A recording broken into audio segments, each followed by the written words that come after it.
Good evening. Good evening. Hi, Brendan. Hi, Eugene. Hi, Matthew, Natush. Hi, Cornelius. Hi, Orbly. Just wait for more people to come in.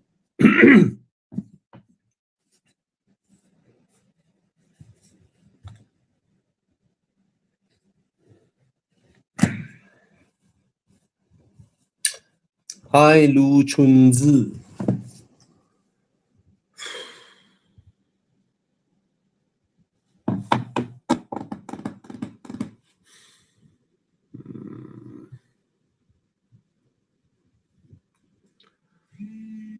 Yo. Hello, hello.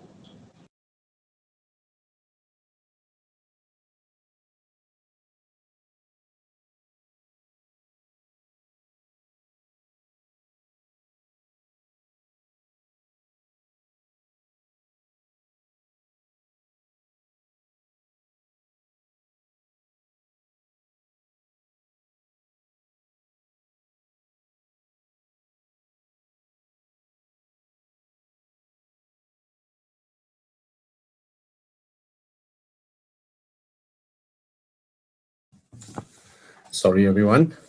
I called my team member earlier on. He wasn't feeling well, so I haven't heard from him for 2 days. So just want to make sure he's all right. Yeah, he just gave me a call.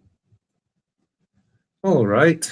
Oh, okay. Hi, Desmond. Hi, Team HSI. Hi, HLA Tun something Robert. I don't know. Tunku Yo Robert. I don't know. All right.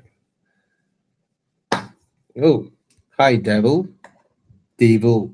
Hi, Desarian. Oh, so you're a Desarian also. Happy Monday, everyone. Happy evening. We have 51 people here, 49 now. And yeah, I do not know who's joining me today. I'm not sure if Tana or Thomas is free. Hi, Sean Lim. So I'm not sure who's joining, who's not joining. But yeah, exciting news, right? We all heard of Avatar is coming in. The China brand by which company? Is it Shanghai or Chang'an? Chang'an. Chang'an collaborate with Huawei, I think. Is it? Let me see. Is Avatar Chang'an and Huawei? Yep. Huawei, Chang'an, and CATL. I think we posted something interesting on Facebook. Jiang, can you flash our Facebook page? Oh, Cyril Lim. Hi, Bobby. Love the makeover guys video. Oh, so you use them? Good. I haven't used them before because my sister works with them. For those who watched my video and saw my sister, she's not available. Sorry. Okay, Jiang. Yeah. This image. Zoom this image, guys. Jiang, can you zoom it? Yeah. So apparently, Chang'an Avatar Wait. What car models Avatar has and what's their price range? Very interesting. Because they did a chart. And so Avatar price point. Let's look at their price point. Their price point ranges anywhere from 30 over thousand US dollar to 40 over thousand US dollar. So renminbi wise, it's about the 300,000 RMB mark. All right. I have no idea which one is the most expensive one because their model just like 06T, 07, then 11, then 12. So, but look at this chart. Can you find their logos, guys? Can you find the Avatar logo on this chart?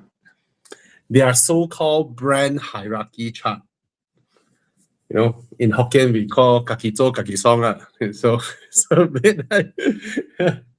now I do like their cars, but I do like their cars because the designs are unique, right? Hi Tana. Hey, Bobby. I was just talking about this new China brand that's soon to come in, Avatar. Yeah, I don't get it. So you were saying it's high end, that high end, really, really high end? They say they are high end. So okay. I do like their unique approach to design in China, the cars in China. Yeah. And I think they are very, very avant-garde.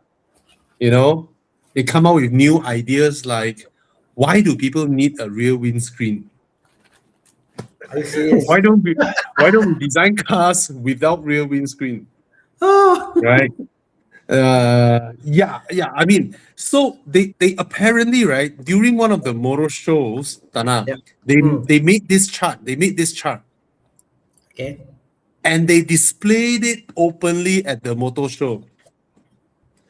Can you find the Avatar logo on this hierarchy of charts?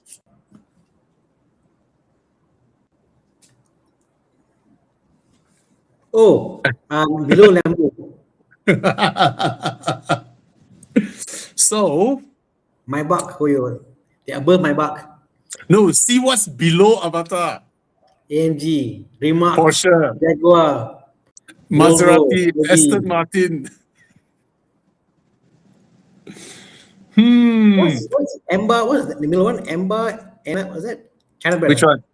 Which one? Next to GWN. Next to what? Next to GWM. Next to GWM. Let me find GWM. I don't even remember. The V. Oh, yeah. I don't know, man. China got a lot of.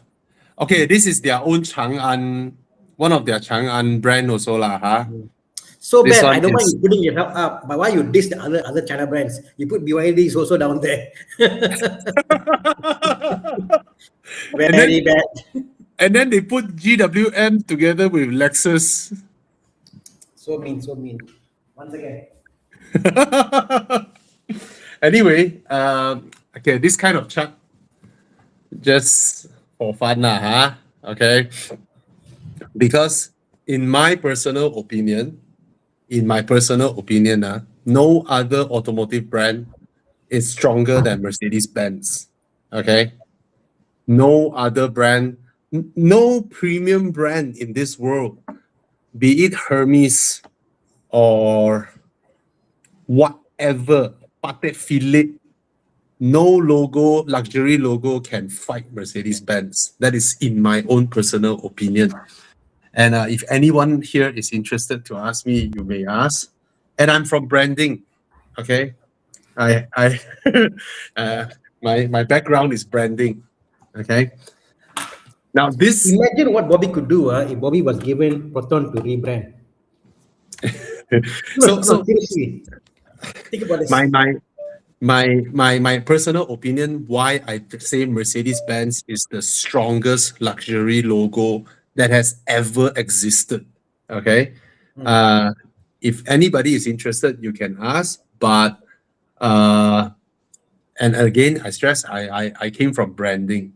And this opinion has nothing to do with whether they make shit cars or not now. Okay? All right. It has nothing to do with that. And in fact, the world's most valuable car currently is a Mercedes-Benz classic car that was being transacted at I don't know what price. It beat the I think it beat the Ferrari 250 GTO. Most expensive car ever transacted. Is it? Yes, it's a Mercedes-Benz 300 SLR Uhlenhaut Coupe. Okay, transacted for 142 million US dollar. Okay. If I were to throw at Bugatti. you, it would be a challenge, lah. Sorry, Tana. If I throw at you a challenge, okay? Yeah. The challenge is you got to make the Proton brand desirable, not in Malaysia but in Europe. That's a brand to be desirable in Europe. What would you do? I'll give you a 5-year Wow. target. You give me what? Sorry? A 5-year target. 5-year target, what to do? I got an idea, and I always Yeah. thought they did it well before. Just replicate that. So my idea was, you need a halo car because you're a small brand. You're no one, people don't know you, and you need a halo brand. When the GTI came out, something different. Yeah. You know? So R3, something different. So like what they did in Australia, they get a Holden, put a V8, and then it was in the right path, but they didn't refine it. So if they do something here, something silly, something maybe get a small K car but powerful engine and call it a Proton. You need the halo car to bring about excitement. Right now, there's no excitement, no something to drive. Car guys look at a car, And I think Xiaomi, for example, they have the halo cars to bring their sales in. So I think a more a few questions would need it. If I were to go into a meeting where someone tell me I want to make my brand desirable in Europe, right? So then the next question that I would ask is, what is your definition of desirable? You want to push your pricing up, or you want to make more people accept your brand at the current price point with the current margins, right? What is your goal? Your goal is to grow in volume, and then you look at year end, how much money you make, or your goal is to sell less and push your brand up and enjoy higher margin with smaller sales, right? So I would ask that kind of question, right? Because you can be an everyday brand and still be ultra successful. Say, for example, Uniqlo, right? Uniqlo can buy brands like whatever Balenciaga, whatever Vacheron Constantin, all this many times over if they want to. True. Right? Just like Volkswagen can go on a shopping spree, buy Bugatti, buy what, buy.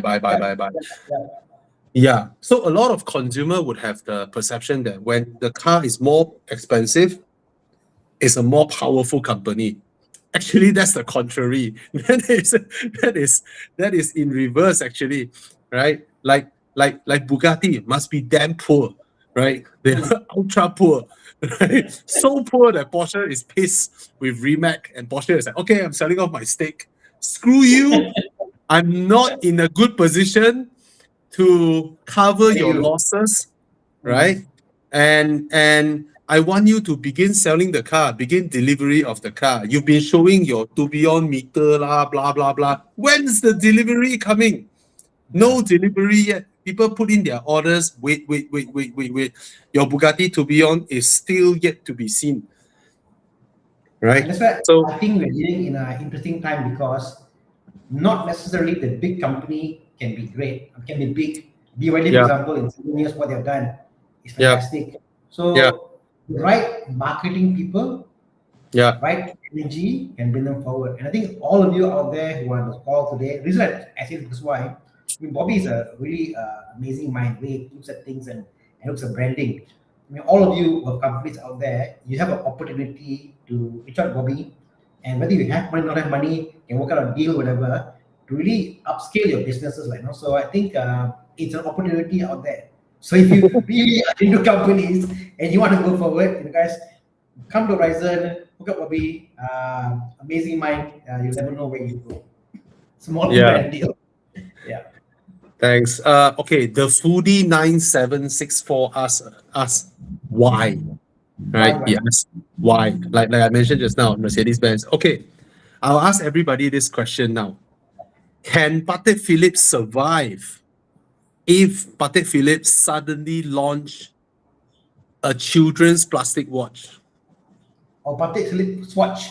Patek Philippe plastic watch with the Patek Philippe logo there, right? Will the brand survive? No. Can Hermes launch some cheap nonsense product? But what I mean is this: there are no premium brands in this world where after you spend 2 million sitting in your car and in front of you is a garbage truck with the exact same logo and you wouldn't feel offended. Yeah. It doesn't dent the brand one bit. And then after the garbage truck, you saw a transit van Yes. with the Mercedes logo. And then you saw a school bus or a very dirty lorry with the Mercedes-Benz logo. This is how powerful the logo is, the brand is. Like I always say, if anything actually helps them, people associate Mercedes like the fact it's strong, it does all these industrial things, and from the age it has, people see that as strength, not as weaknesses. And it's not just that. You would know, right, Tana? A 1970s two-door Mercedes-Benz will always be higher value than a 1970s two-door BMW. Or you can go back 1940s, 1950s. And Mercedes-Benz, the old models, right? They can transact at like astronomical value, which Audi will never be able to do, And at the very higher echelon, like Mercedes-Benz can launch a car that is 12 million ringgit, and there will be people buying it, right? Try that with a Bentley. Nobody will touch it, right? Even Aston Martin, if maybe they tried, they have to make it really, really, really special with the Valkyrie and all that, right? But to really reach that crazy RM Sotheby level is very weird. This brand, there is something about this brand. Of course, it's up to them how they want to carry their everyday product. But in my opinion, it's the most powerful luxury logo. Yeah. But that's just my personal opinion. And it has to be separated. It has nothing to do with whether the cars are good or bad or whether I like the brand or not. I do not like the brand, right? It's not my favorite car brand. Yeah, it's not my favorite car brand, even though I put it at the very highest of my list. Yeah. Okay. Yeah. Anyway. Bobby and I are at a stage that we can't afford the Merc that we like. So yeah, exactly. I will never be able to afford a Mercedes-Benz that, in my opinion, matches the brand promise, right? Because to me, all the other stuff that they sell currently, to me, is not,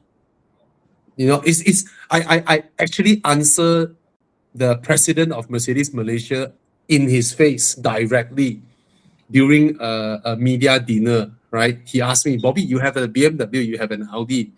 Why don't you get a Mercedes-Benz? So I look at him face to face, and like, because everything that you are selling now that I can afford are crap.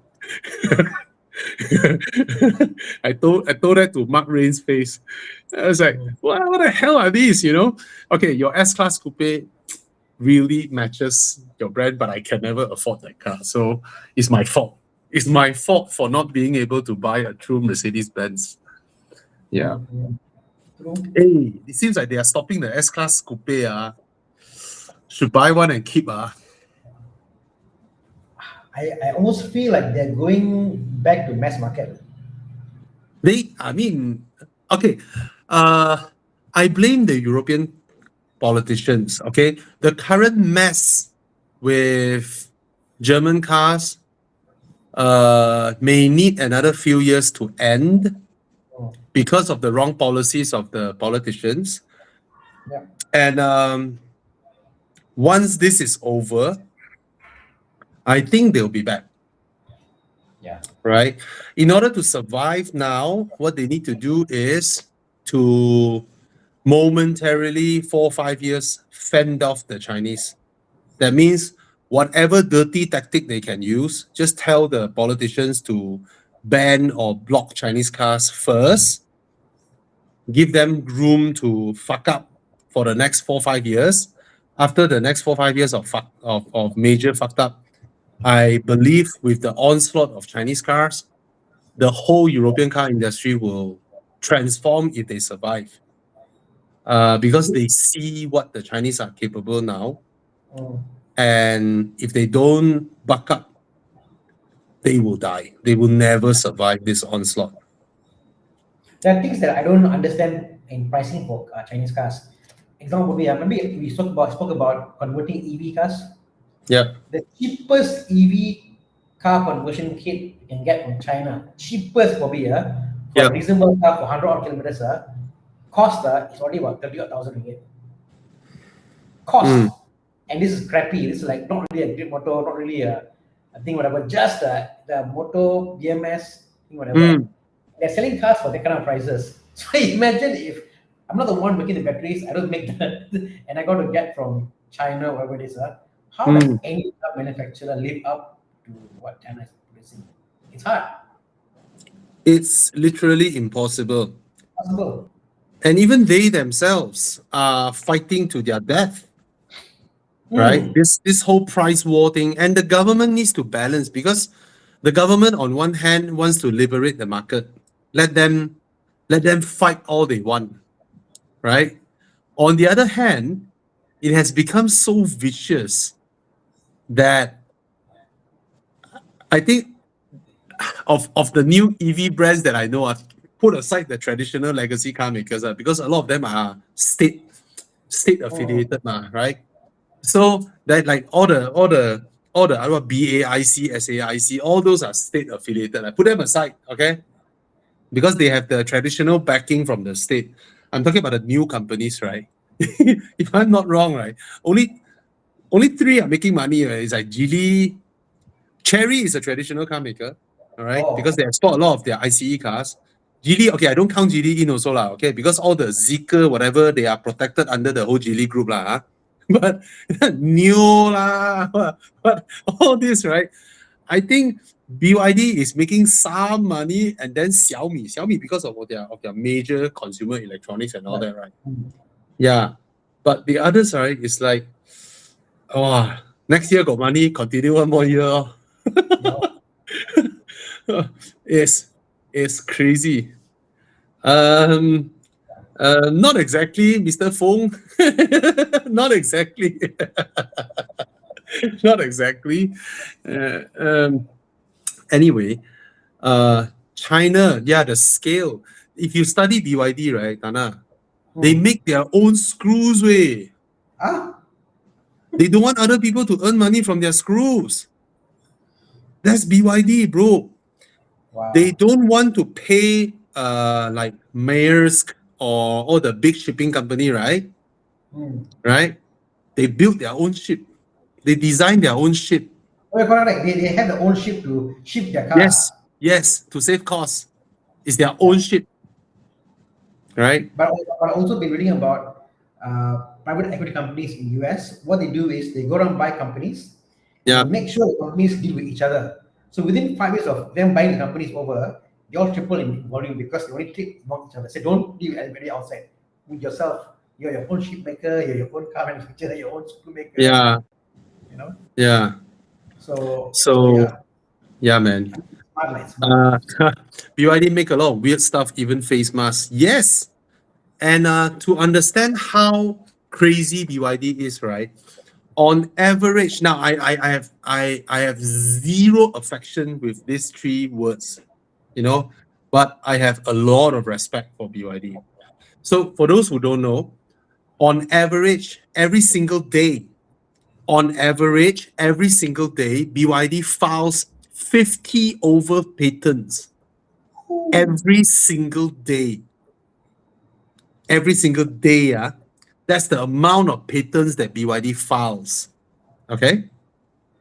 And in 2020, when the world needs a lot of face masks, BYD used 3 days to design the machine to manufacture face masks. And it only took them 7 days plus to put, hi Thomas, Hello. to put their machine into production and begin to produce face masks. And I don't know how long was that in the interval, but it took them less than 2 months to become the world's largest face mask manufacturer, producing 100 million face masks a day. You know, it took them just 2 months to streamline their whole production, their machine, everything, the system, the software, and all that. And only 2 months, they scaled up to 100 million face masks per day. That was back in 2020 when they couldn't make cars. You know, cannot make cars, by the way. Okay, let's design some machines, some production lines, and be the world's #1 face mask producer in 2 months. That's BYD for you. Man. Yeah. Anyway, Build your dream. Build the mask. Build the dream. BYD becomes Chaebol. Very different lah. Chaebol is different. Chaebol, the government apparatus serves them. They control the government. All right. No such thing in China. No chance in China. Yeah, you're just imagine if one day China goes to war with somebody and they convert all their factories into producing military hardware. I kid you not. China should be able to do what, to immediately dig a factory in the mountains, right? And then have a production line where all the lorries serve all the raw material into the production line. And then the production line is like a machine that make what, missiles automatically to the end, and the missile just fire from raw materials. Imagine the system they have, Yeah. track the patents, and be able to check if somebody else in the world uses the patent. Imagine that. Patent filing, right, is a very, very, very complicated process that involves a lot of agency all over the world, where you have to, it's crazy. It's crazy. Patent filing is crazy. Yeah. Yeah. Yeah. The Samsung Fold, the mechanism inside is the BYD patent. Yay! the thing is like, I don't know which generation, maybe Samsung already created their own, but at the very early time, that thing is, Makes you wonder how much of stuff you're paying now is for patents and for rights, and how much actual cost. Yeah, it's crazy. This guy said, lots of unverified news that Chery Jaco having quality issues after owner take car. Let me tell you verified news. Every car brand got owners who have issues after they collect their cars. All right. So guys, when it comes to problems with the cars you collect, right? How does it qualify as a problem? Not 1 or 2 people post on Facebook or 1 or 2 Instagram posts you see. It has to always come back to statistics, right? 10,000 cars. Out of 10,000 cars, how many issues, right? So if it's always if it is always below a certain threshold, it is considered as no issues. It is considered as covered under warranty. That's why many countries have laws that car makers need to provide warranty, because it will happen. If Lexus never, ever had problems with owners after collecting cars, there is no reason to give warranty, right? So warranty is given because it will happen, because these are mass-produced products, right? And cars are way more complicated. than a house, right? So, yeah, I mean, the fact that they yeah, give the warranty, that's crazy on the launch day. It's crazy. Like all these companies like G Tour, all these guys, the warranty is crazy. So I'm sure yeah. it's viable enough. Small bits here and there, door hinges, door Mm, lock, mm, mm, things like that. yeah, yeah. I hear G Tour, some owners in Saudi saying, oh, coolant, whatever, but these Sure are got one, bro. extreme Sure cases. got one. No, but not many lah. This case out there, and those guys will call. They will Saudi guys will hammer the cars. They just Mm, go and back their cars to the maximum. But yeah, yeah, it's not sure. a particular issue to them. You know? Yeah, but they are still the number one car exporter Mm, from China. They are still the number one car exporter, and amazing. they did not pretend to be a luxury car brand. You know, they are not out there to be a luxury car brand. Chery is just out there to be a Proton or a Perodua. That's their Mm. goal, right? They want to try their best to make their cars cheap so that people can afford and they still can make money, and that's about it. You know, all right. For those where we haven't answered your questions, please repost them. All right. Okay. Hi, Thomas. You must be very, very tired. Yeah. Crazy Hello, long Thomas. weekend. It's okay. Come Oh, and yeah. hang out with chill with you Oh, guys. oh, hang out with us. You don't mind. Okay, Oh, there's of a course we question don't mind. from Chuto Oh, Roshi Sushi. Okay, Bitang. hey, sorry, Tana, you were picking. Yeah, can. Okay. GTX. Yeah, it is definitely an upgrade. Okay, because this car easily matches up in terms of yeah, it just feels so expensive inside. Okay, it is easily an upgrade. So go ahead. All right, it's way more spacious, way more power, blah blah blah blah. Okay, I saw another question just now from a GLC owner that I really want to answer. Okay, here we go. This one, Sean Lim asking, currently own a year 2020 GLC 300, interested in the Mazda CX-60 3.3 turbo. Is it a good replacement for GLC? Now, in terms of Mazda handling, traditionally, Mazda handling is sharp, nimble, yada, yada, yada. Now, I drove the 2-liter, and what's that sound? I drove the 2.5 CX-60, okay? 2.5 obviously is NA, is not as powerful, okay? And then this one that you mentioned is 3.3 turbo.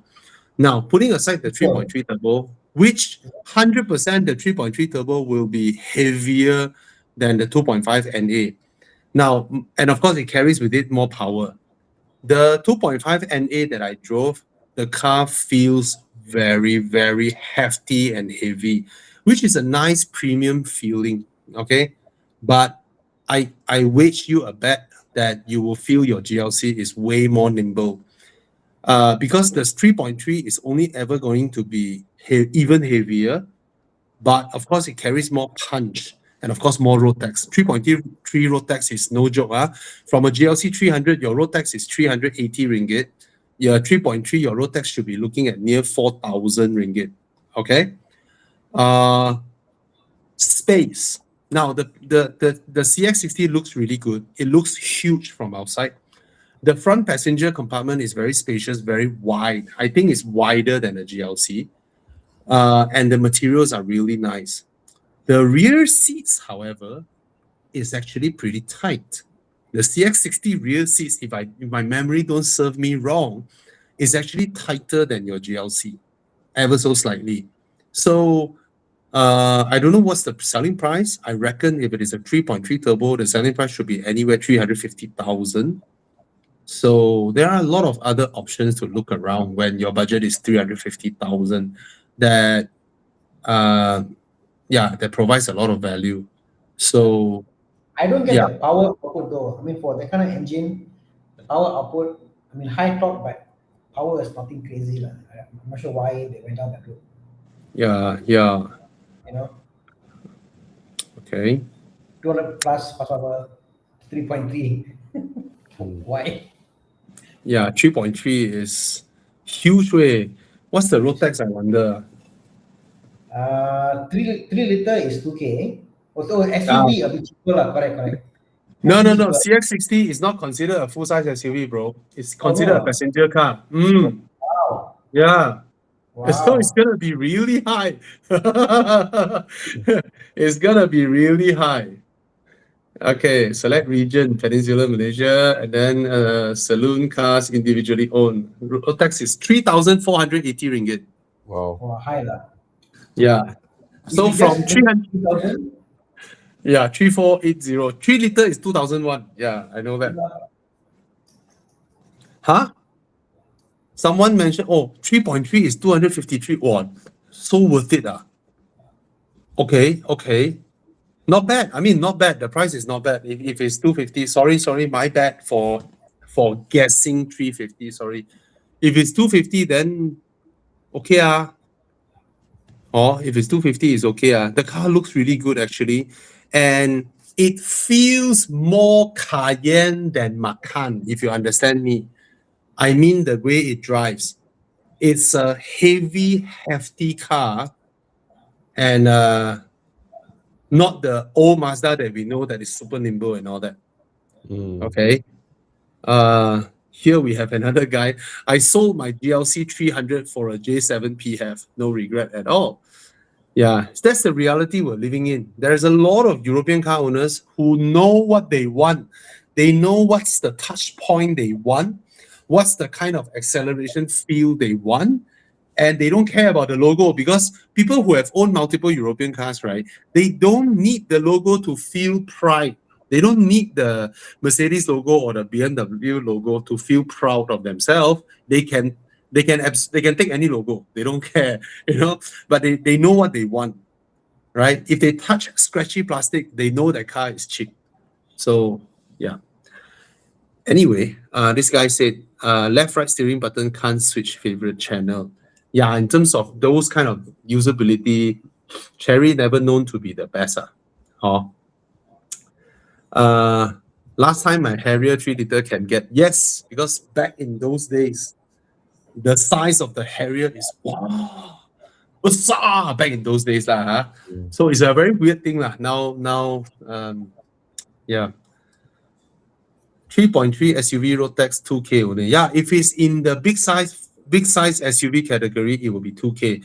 But the CX60 is not. The CX60 falls under the same CX5 category. So it will be a passenger car. Yeah. CX5 also is not SUV. Sorry? CX5 also not SUV. No. Macan also not SUV, bro. So you buy a Macan 3.6, you pay through your teeth, but you buy the Cayenne 3.6, you pay half the road tax. Cayenne is SUV road tax, Macan is not. CRV is not. CRV is not. I'm surprised. CRV is not. CRV is passenger car road tax. I guess to be my earlier concept SUV must be old concept leather frame, boxy, big. That is a SUV, Malaysia rule is on feel one. It's the feel of the guy. Saya rasa ini bukan. G-Wagon. G-Wagon of course is full size SUV road tax. Tapi itu banyak What does it do with the weight of the car, is it? There's no. Maybe there is. Maybe they have some internal one, but it's damn funny one. Like someone mentioned, the old Harrier 3 liter is paying SUV road tax because during that time, saya rasa ini 4x4. Jeep, JIP, Jeep. Saya rasa ini Jeep. Exactly. The category is called Jeep. Yeah, JIP. JIP. Yep. The category is called Jeep. JIP. So, saya rasa ini Jeep lah. Ini saya rasa bukan Jeep. Then you pay. But that's the word we used last time, because when I was in Sikamat, it's farming, a lot of farming. Yeah, all SUVs are called Jeeps. They don't call SUV. Everything is a Jeep. Yeah.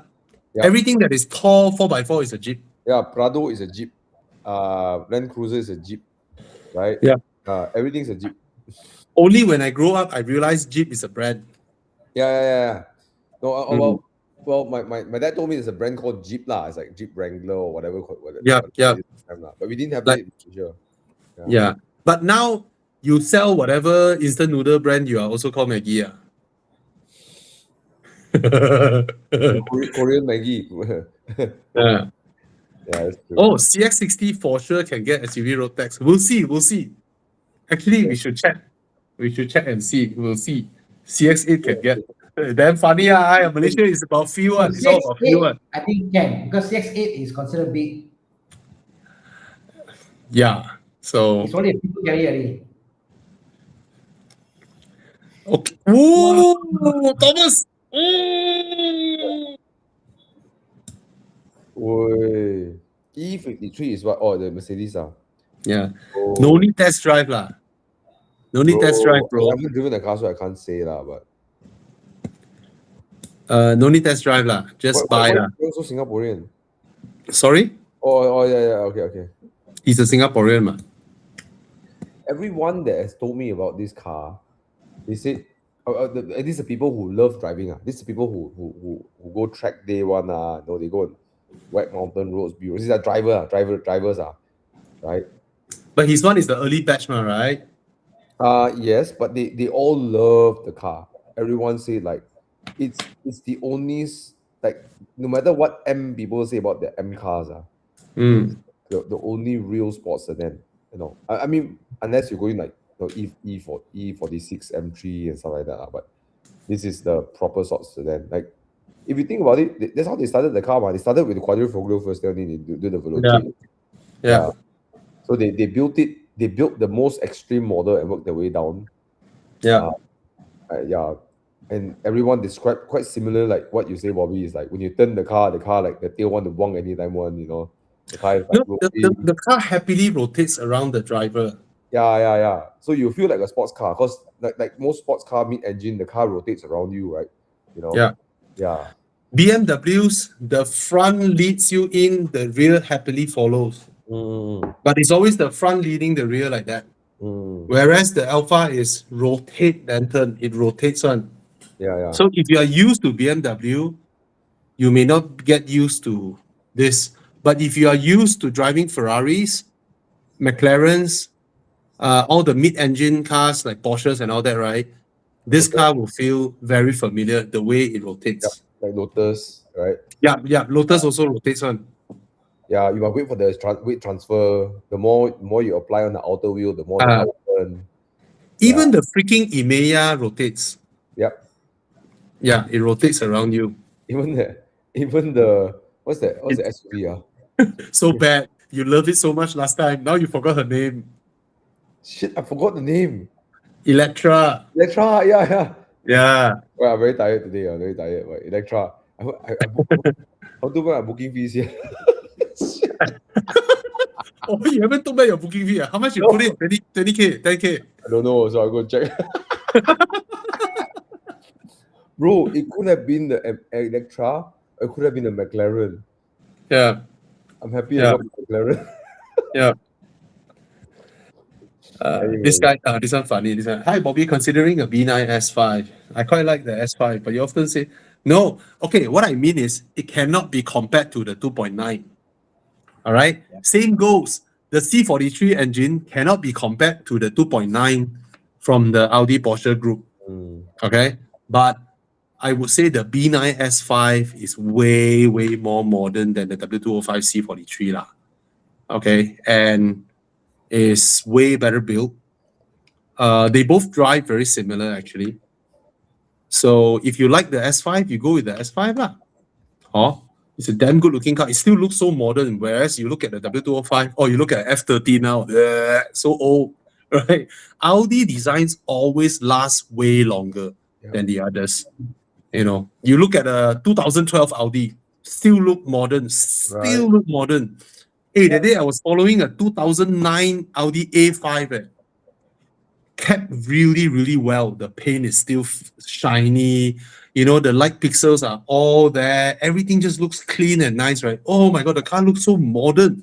It totally fits year 2026. Is it that designer time, the De Silva, or what's his name? Yeah, Walter De Silva. Yeah, Walter De Silva. The Audi designs are timeless, man. So timeless. They have to, if only the reliability. Sorry? They have to be. They sell over a decade, so they need to extend it. Okay. This one I think is an easy answer for me lah. I think I will go with the Forester lah. The Outlander, honestly speaking, is not a bad car at all. In fact, I think the Outlander looks pretty good. Out of all these three, right, I think the Outlander is the most handsome. Out of these three cars, which when we were surveying for my family, the Mm. closest to buy is the Outlander. It has the biggest space. It felt good. The 2.4, nice Yeah. to drive. The only problem was Cortex. I feel like for 2.4 to pay for that, I mean, it wasn't something we were planning to Not buy. worth it, right? Not worth buying new, but used now Yeah. is cheap. But Forester, I think, drives the best. X-Trail, forget it. X-Trail, just avoid it at all costs. It drives so bad. X-Trail is bad. bad. Yeah, X-Trail is bad. I actually booked the X-Trail. No, my wife bought the Almera at one point, so I had booked it. 4x4, I booked and I booked it and I drove it. I said, "This is Yeah. I wheel drive, it was bad." I then drove the all-wheel drive. I said, "This is really, really bad," and I canceled the order. Yeah. I just cannot fathom how they made the car that bad. It drives so uneasy. Bro, they are still selling it. Oh my god. Do you know globally, right? Already 2 generations already. Yeah. They are Right, still right. selling a car that is 2 generations back. Wow, crazy way. Yeah. Yeah. Yeah, lor. I don't know why. Puspacom is so slow, you're right. I don't know why. I made a booking. I had to wait 1 month to get a slot. Puspacom, question, why so slow? Everywhere in Malaysia now, Puspacom is just backed up. For some reason, no slots, can't book. I don't know why. It's like you gotta wait like 2 weeks, 3 weeks. Is it because suddenly Anthony Lok say, "Oh, cannot have runner anymore"? No, they all run. No, the runner's still there. The runner's still there to be going. You can't get a slot. Something must be wrong. Something must be done on purpose to Like protest now, something. if you check now on they changed the app now with the QI check whatever. The next slot for Klang Valley and Selangor is like almost 3 weeks ahead, and the only way you can get a slot now is to go to Ipoh, Manjung Puspacom. Wow. Oh, So you want earlier, go Manjung. okay. So can buy the QV without test drive. Yeah, I think when you buy a Quadrifoglio Verde, Yeah. the PPI is more important than the test drive. Right. It's the PPI is more important, I think. The used car prices now are so low that the repair costs can easily creep into 20%, 30% of the car cost. So Yeah. PPI, I mean, now it's more important. As the cars are cheaper now, it's very, very important now. Mm. Oh, this is interesting. Gang makan nasi lemak. Okay. Oh, sorry. You selected something. Sorry. Peugeot. I'm so sorry. Yeah. Peugeot. Okay. Thomas would vote for the Peugeot. Tana? Peugeot. I'll go for the Civic, but not RS. Okay. My opinion is, in terms of which car I enjoy more, is the Peugeot. I enjoy the Peugeot more. It's a more practical form factor. Is larger. Handling is superb. That's where it sort of ends because it's a Peugeot. The other car is a Civic. Now, Civic, resale value is damn strong.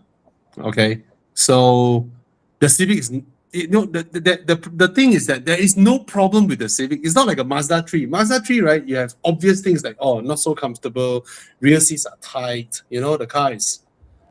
But Civic, even the rear seats are spacious, it's comfortable, it drives well, boot is also big. So even though I personally prefer the Peugeot, but I would say the Civic is a better choice. So if your question is the better choice, to me, the Civic is the better choice. The Peugeot is my personal preference. Okay? The smarter choice is the Civic. Bro, you Yeah. can get Peugeot 48 Premium. Sometimes you can catch it for below 100K, bro. Secondhand, 2 years old. Walao eh. Worthwhile. Yeah, pain. I'm not a fan of the engine. I'm not a fan of the engine, the gearbox, the way it Yeah. drives. Engine refinement wise, the Civic wins. If, if they put a 2.0 engine, nice big engine, powerful, whatever, then yes, the Peugeot is hands down a better car. Peugeot don't have Drivetrain, bigger than the 1.8, 1.6. the drivetrain doesn't excite me. At least the Civic, if you push hard, the drivetrain does come alive. It's quite nice to drive. Something fun about the car to drive. Peugeot, yeah, it looks great, fantastic. The seating position, the steering, everything is unique. Wow, But- unique. You drive like. But, Why? but 2024 Enduro, I got a friend who drives a Peugeot. My Spider can't run away from the Peugeot. Yeah, I mean, that car with bad road condition, your sports cars cannot chase that car. The car suspension is so good, man. Oh, It's so good. It absorbs everything. It's just, and the Nice handling car. is so good. But it's also one of those cars where, 8-speed gearbox, very smooth. Then you drive, not smooth. On paper, 8-speed gearbox, very smooth. Yeah. Right. But one thing, the Peugeot gearbox will last longer than the Civic gearbox, I believe. yeah. One is a CVT. Yeah. Okay. I would trade my W205 C43 to buy. Bye. Yuyan Oil. Chuyan Oil. Okay, maybe I can help. I own one C43. Yeah. And I own two series, Yeah. right? But now you're talking about the G87, right? So yeah, man. I mean, it's not a sports car, the C43. It's just a saloon with high engine. Okay? Yeah. Go. Get the M2. Congrats. M2. I'm looking for the G68 M2, another one. So I choose normal M2 competition. I told you much what's the main difference. I haven't driven both enough to know the difference. Is Ivers won a competition? Do you know that or not? No idea. I think it's another M2. Yeah. I never liked this kind of, back then when you are an M, you are the best. And then they come out with competition. CS. Yes. Next time got CS Pro, tell CS you- Max Pro. CS Lite. As someone who owned the M2 Com, right? I tell you, the M2, the first M2 came out. Honestly, I don't think it was a great product because my M2 35i was I mean, same engine, number one, right? Interior the same, right? Maybe the engine a bit better, DCT gearbox, whatever, right? But it feel like a marked increase. And in fact, they made it stiffer. They make the M2 stiffer, which was already stiff from the M2 35i. So I didn't like the car. So when M2 competition came out, they fitted a rose joint onto the rear suspension. The car immediately became more willing to sit on the road. So I'm thinking to myself, it's like you fix the problem, you create the problem, and you fix the problem, and then you charge a premium. You know what I mean, right? It's like you took a M2 35i, you stiffen the car, then the car hops around the road, and you sell it as an M2. Then you do the new one, you say, oh guys, we got rose joint on this car, right? Then shouldn't it be the M2 competition all along with the M engine all along, right? So I feel like, I mean, when Bobby talked about he doesn't like the M2. I feel M2 is like a starter kit M car. You buy the car, you modify. So in that sense, I understand what BM did. It's like it's the car you get, and then you do what you want to do with it. You go to different directions. So I don't know about the G87. I'm just maybe venting a bit of frustration because after driving the M2 competition, I thought the M2 competition suspension was what it's supposed to be in the first place, right? That's how it's supposed to be, right? So you're now paying a premium for a fix that they should have done it in the first place. So it's like, a bit frustrating. Anyways, I digress, whatever. But I don't know about this generation, Andy. But if you like Toge, I don't know, maybe try both, right? Just try both. For me, it's very simple. If you can afford the more expensive one, then you buy the more expensive one. Oh, that's true. There must be a reason it's given the moniker competition, right? Just that I don't like this practice. You are diluting your brand that you have built up so long, M. And then now if you own an M without the competition, people will say, oh, your one is just M only. Yeah, not the competition. You know? Well, So I think in the M car world, they don't do that, right? yeah, they do. I mean, people do. Oh, your one is only M, is it? Not the competition. You know? Why you don't get the competition? It's like, hey, bro, I bought an M way. You know, I think I said the same thing when I reviewed the Golf GTI. I said the Golf shouldn't have a R version, right? If your technology allows you to go R, that should be the GTI, right? Because your GTI is the one that has the decades and decades of legacy and history and story. Then you go and launch an R, which makes your GTI look like lame duck, you know? So all this nonsense. You know, last time AMG means something. Huh? I feel for today's world, because they're close with Audi, the GTI should come in all-wheel drive on factory. The GTI should be four-wheel all-wheel drive factory. The R should be Audi S3 copycat. It'd be like a their 2.5 engine on the car. The R doesn't Yeah. feel rowdy enough to call a R. Doesn't deserve in the modern world. Yeah, I mean, you just imagine if the GTI is what it is. Okay, let's say they want to keep the essence, right? GTI is manual, front-wheel drive, lightweight, blah, blah, blah. Then you want an extreme version, like extreme performance. Wow, behind roll cage, no rear seats. Wow, then okay lah. But I understand lah. They want to sell cars only lah. Actually, to them, they don't care that much lah. But that's how you slowly dilute a brand into nothingness. You know, all the history all gone, like that. Anyway, J7PF. Quattro, right? Yeah. J7PF, buy or pass? Buy. It's a good car. Thomas' father owned it. Still happy, right? Very extremely happy now when diesel price go is like, hey, you know I pump petrol tank Budi 95 can last me 1 month. He said, my Sorento that one I just leave at home only. Oh, anyone with a car that runs on RON 97, if you need to tune it to RON 95, just DM us on Instagram. We'll be able to hook you up. All right. And certain cars can have 2 tunes, right? Like you finish your petrol, you want to go for weekend drive, you want to pump 97, then there is a way for you to switch back to the 97 tuning so that your car runs well and happy. Yeah. Yes, Beagle Gist. I haven't driven the Jetour T2, but I am smitten by it because of the size of the car, the design of the car, the looks of the car. I somehow found myself suddenly go to YouTube and watch those Chinese reviews of the Jetour T2 or Middle East reviews of Jetour T2 because, in my opinion, this car is a market wrecker, man. It is similar almost into the size of the Defender. It looks like that. And it's selling for 150,000. What the heck, man? This is a market wrecker, in my opinion. And I look forward to drive it. I hope it drives as well as the iCars. I'm not sure, but I hope it does. The video I watched, right, Tana? It was a Chinese comparison video. The Jetour T2, which is a monocoque chassis with electronic 4-wheel drive system, versus a Tank 300, which is a leather frame. Okay, so their challenge was to go up a slope. Okay, and I don't know what's the incline angle but it doesn't look super steep to me.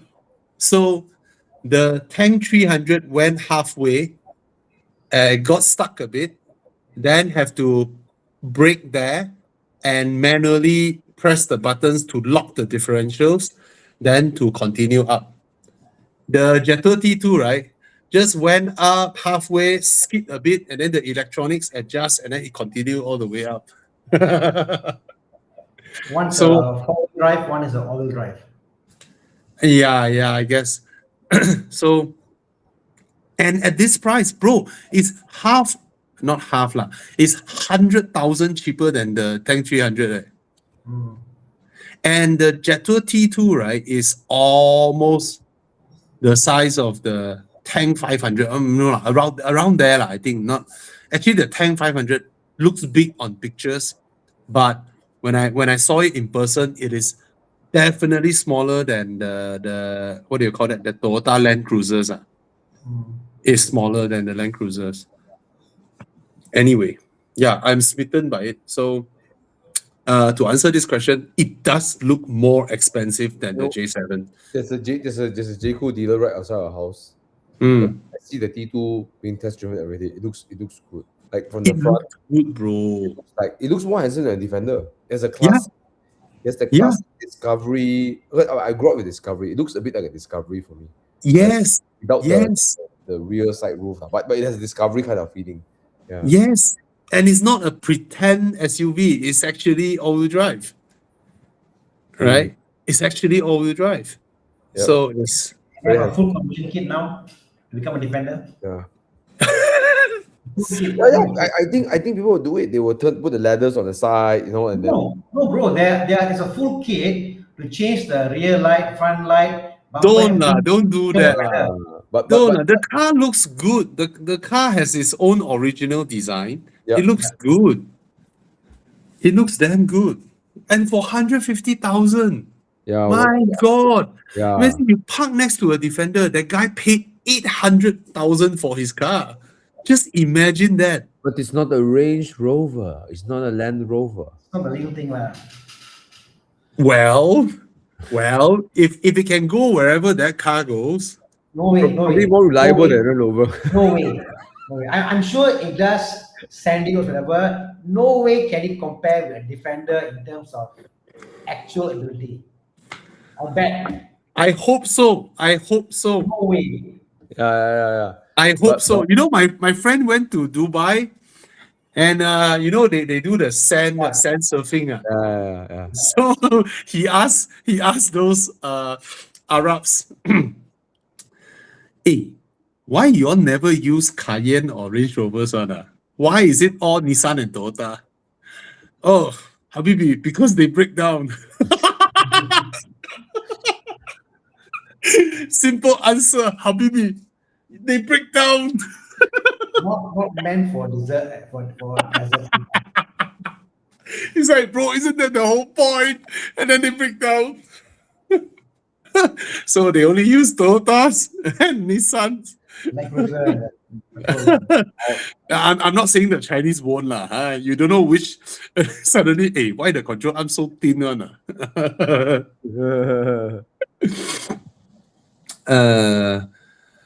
Okay. Thoughts on the non-SUV 300k budget? Keen on the Velar. Yeah, Velar is beautiful. I hate the way it drives. I really hate it. It's neither here nor there. Not nice as a driver. No. Yeah. Like I'm going to you drive GLC. the car, you drive a GLC, you straight away say I want GLC. GLC lah. But Velar is big. Velar is big. It's like rear space is nice, big. Oh, Velar is big. Okay, High-end actually, size. if you ask me, all three cars, design-wise, I really prefer the Velar. It's beautiful. Space-wise, the Velar is also the largest, but I really cannot tahan the interior build quality. After they updated the Velar, right? Wow, they went Tesla with Land Rover. They I went also Tesla. particularly hate the way it rides, the way the suspension goes, even on slow road. It's like it's over like it's purposely very like wow. So like there's a feel of nausea as you go. Yeah. Yeah, it's not sorted. Yeah. It's so not even- sorted. and because I've grown up with Range Rovers, right? My parents had at one point Range Rover Sport. We had Discovery. We had the way it goes on the highway, right? It feels like the car is not. There's no heft to it, you know. Range Rover is a heft. Yeah. Range Rover Agree. is like heft, and then Velar there's nothing. It doesn't feel like that at all. Yeah. Totally agree with Yeah. your statement. Not sorted. So yeah, I see more cons than pros. I don't know what. The only thing is that just big size, all right.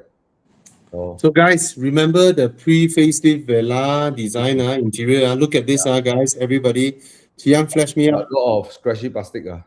No. This is the pre-facelift, which is not so bad. Okay, this is the pre-facelift Vela interior, which is actually very decent. And then they decided to update it. This is how the interior looks like now. iPad. The fuck? Look at Bro, bro. Fuck bro, is that? you become China car way. What the fuck? It become Tesla, way. Look at the lonely gear stock sitting there with nothingness, Bro, a sea of nothingness around it. bro. What the flying fuck, right? So what Mike said, Oh my god. Velar right handling of Velar is bad. Should not be a Range Rover. You cannot wear that badge. It's so bad. It shouldn't wear the badge of a Range Rover. It's so sad. The interior used to be like this. The screen can rise up. It used to be like that. You can adjust the angle of the screen rising up. Right. Yeah. Vela, Yeah. What do you think about the Discovery Sport? Remember they relaunched the Discovery Sport? I thought it was hideous, and I'm like, I feel so sad for Discovery. Oh well. No, 2014, 15, 16, they had come out with a, I think it was 16 They come out with the Discovery Sport, right? The 2-liter turbo one. You guys Yeah. remember Yeah, it's a very ugly car. that? Hideous as fuck. I mean, I Yeah. grew up with Discovery, right? And I saw a car, I'm like, oh my god, are you serious? It's called Discovery Sport, right? Yeah. It's so ugly. Like, This one, they purposely make it ugly on. dude, Yeah. ugly. Yeah. It's There's no indication of the heritage of Discovery. Like, there's none of it, right? It's one of those rare times, when I review cars, right? I am unapologetic to point out things I found, right? Usually I found this, then I was like, okay, I tell you about the car, everything, I tell you everything, all right? This is the first car, not the first car, not the first, but I remember this instance where throughout the entire review, right, my mouth is just, guys, do not buy this car. Do not ever buy this car. This car is a piece of shit, and it's 400,000. Yeah. Oh, and the Jaguar also. Jaguar has one car that is also 400,000.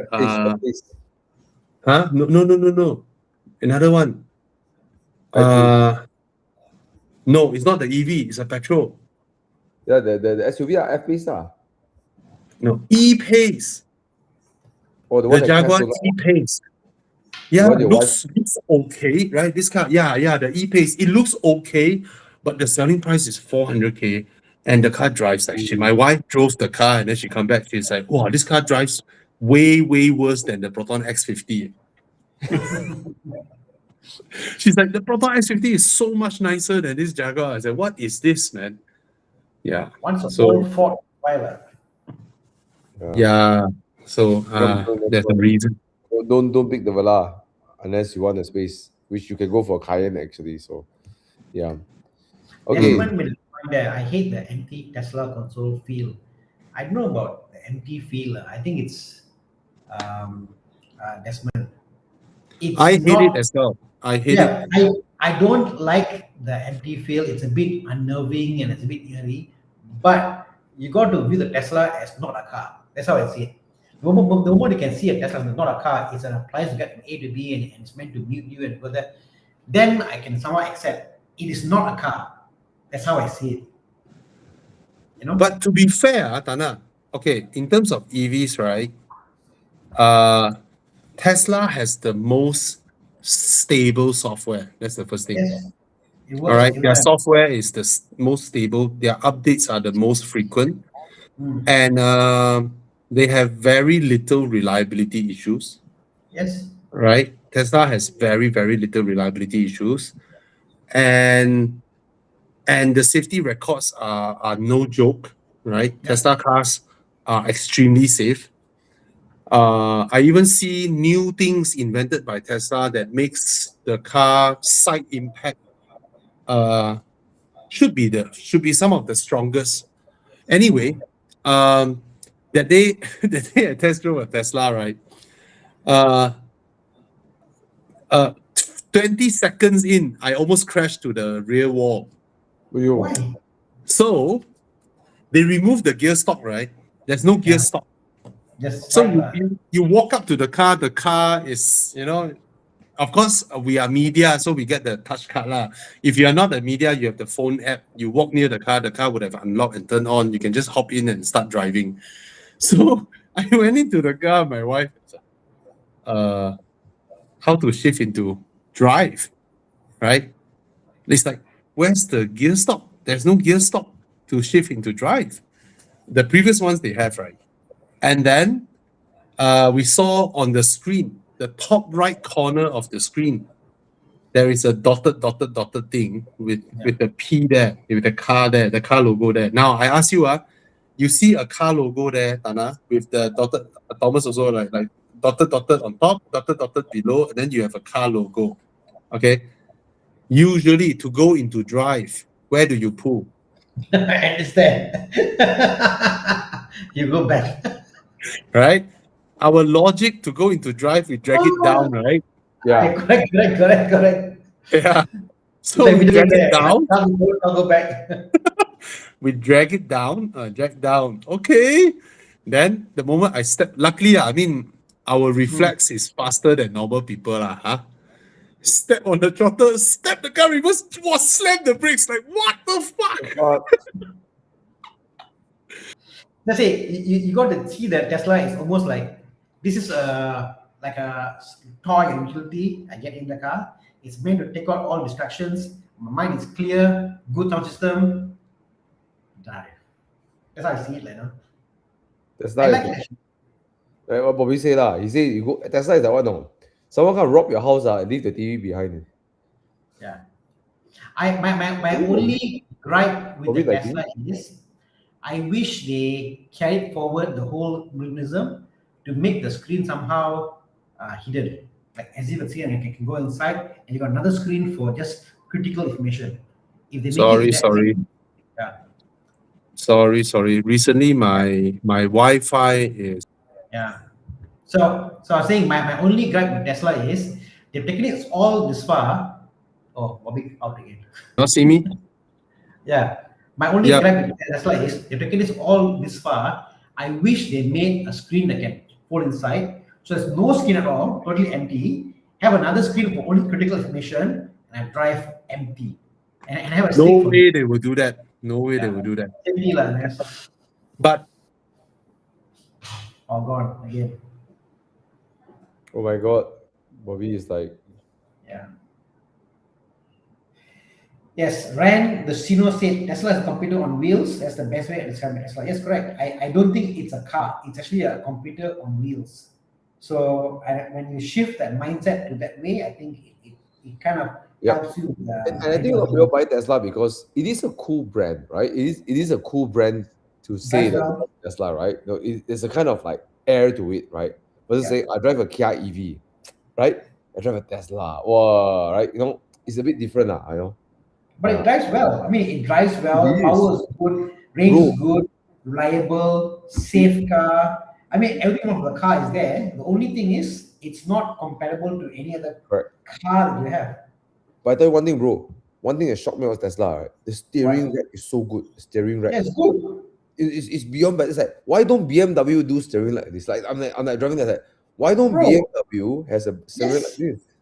I mean, power-wise, delivery-wise, handling-wise, sound system in the car, safety.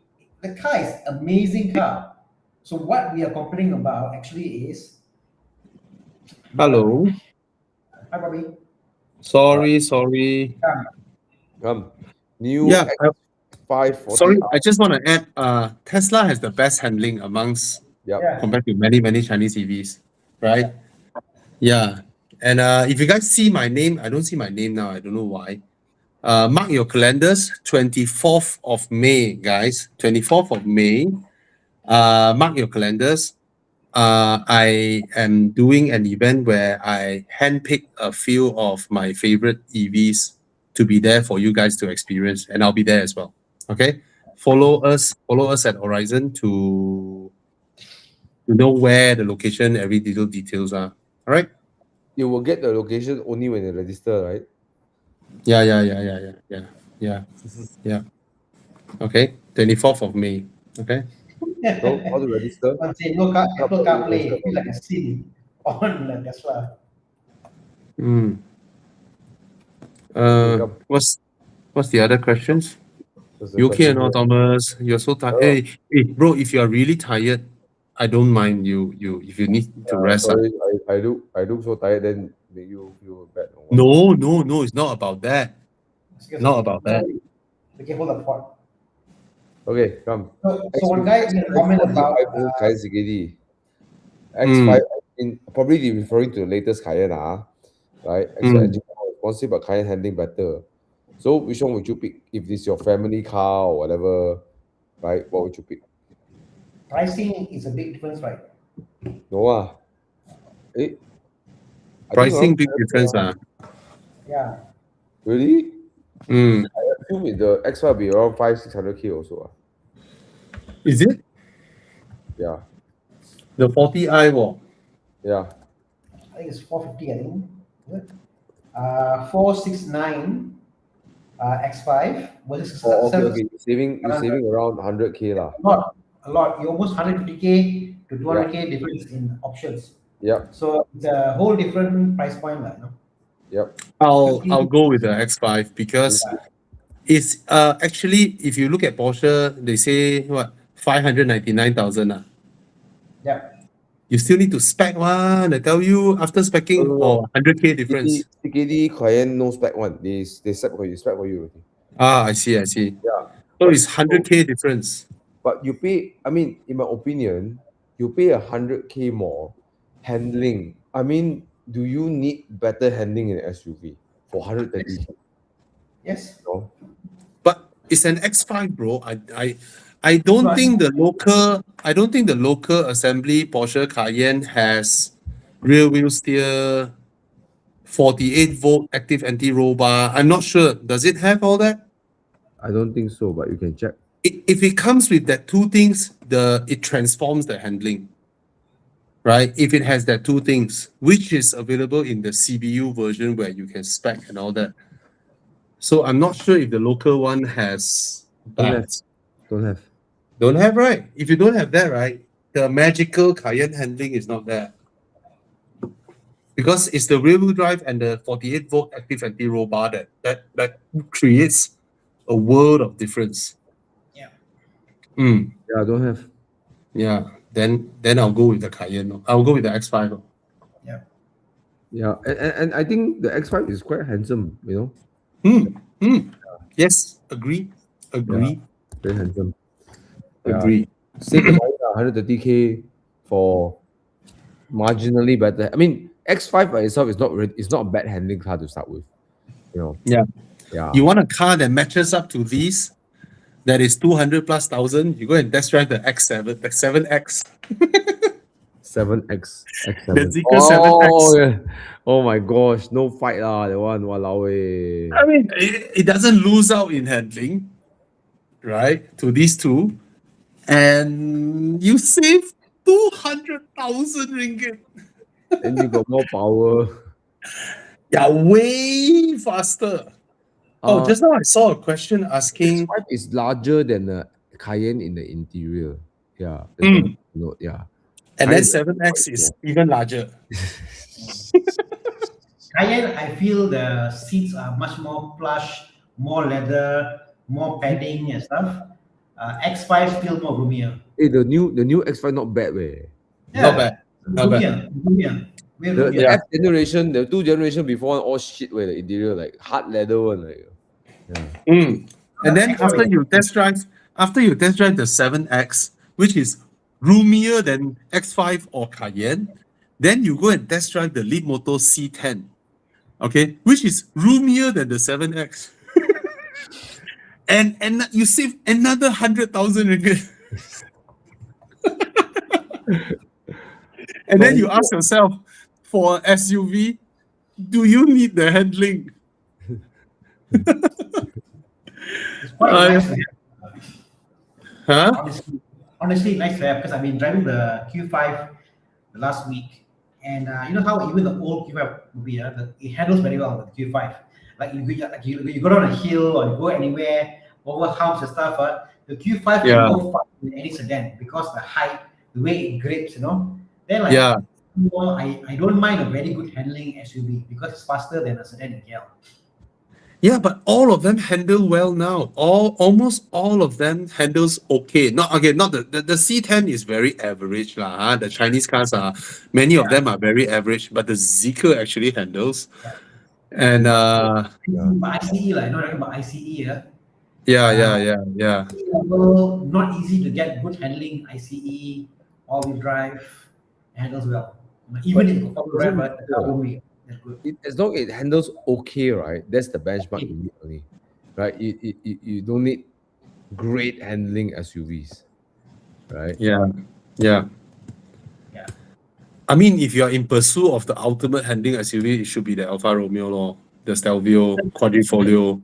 Or the 707 DBX, right? Oh, 717, 707 DBX, yes. Right, those, but those are another price point already lah, huh? Just now someone asked about the long range 7X versus the most high powered one. Actually, the long range is a very good option. Oh, this one another question. The long range, right? You don't have the air suspension, which requires. You see, the whole point of an EV is you literally has nothing much to maintain, right?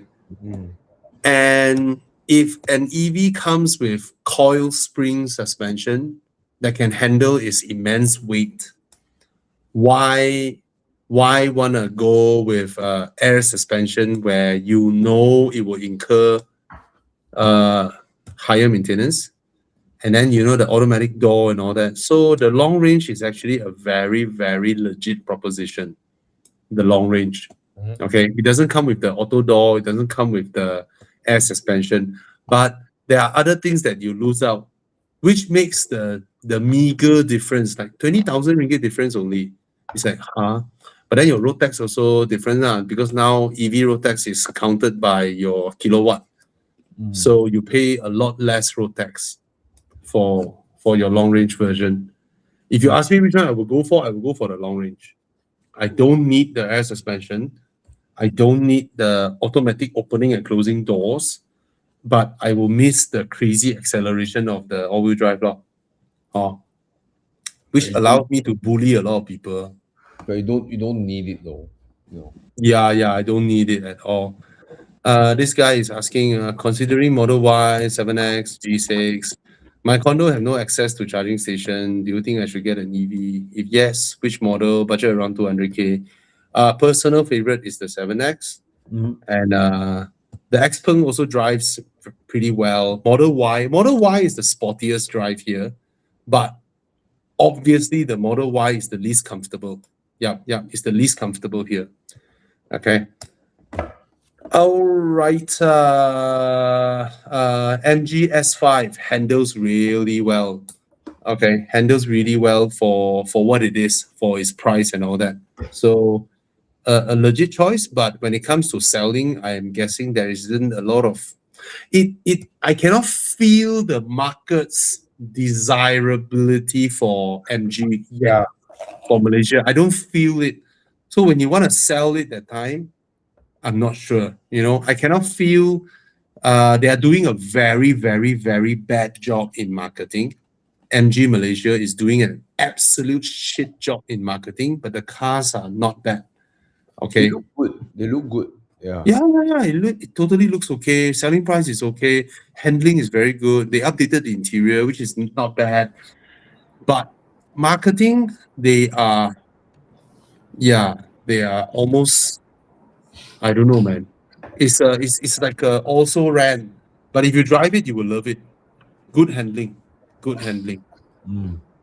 Of course, marketing wise, like the Leap Motor, they over market, right? They say, oh, handling by Maserati, and then you drive it, it's like, wow, where's the Maserati handling? Maserati does well, man.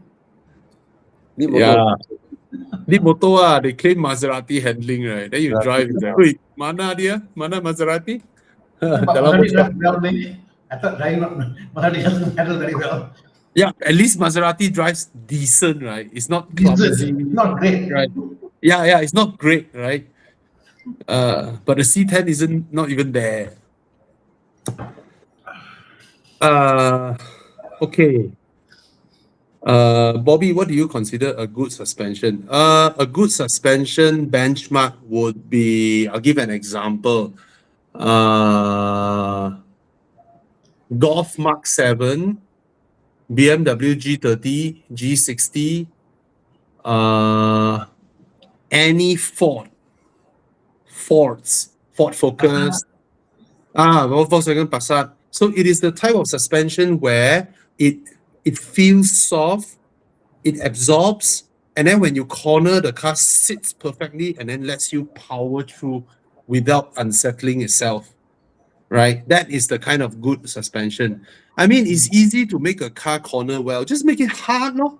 But when you make it hard, right, the whole car hops and it's very hard to drive fast because it reacts to the road so much. But a car that absorbs everything and still allows you to power through the corners, right, is fantastic. So Let me put it this way. The problem with suspension generally is they make more suspension for a car. That suspension must fit a varying degrees of cars.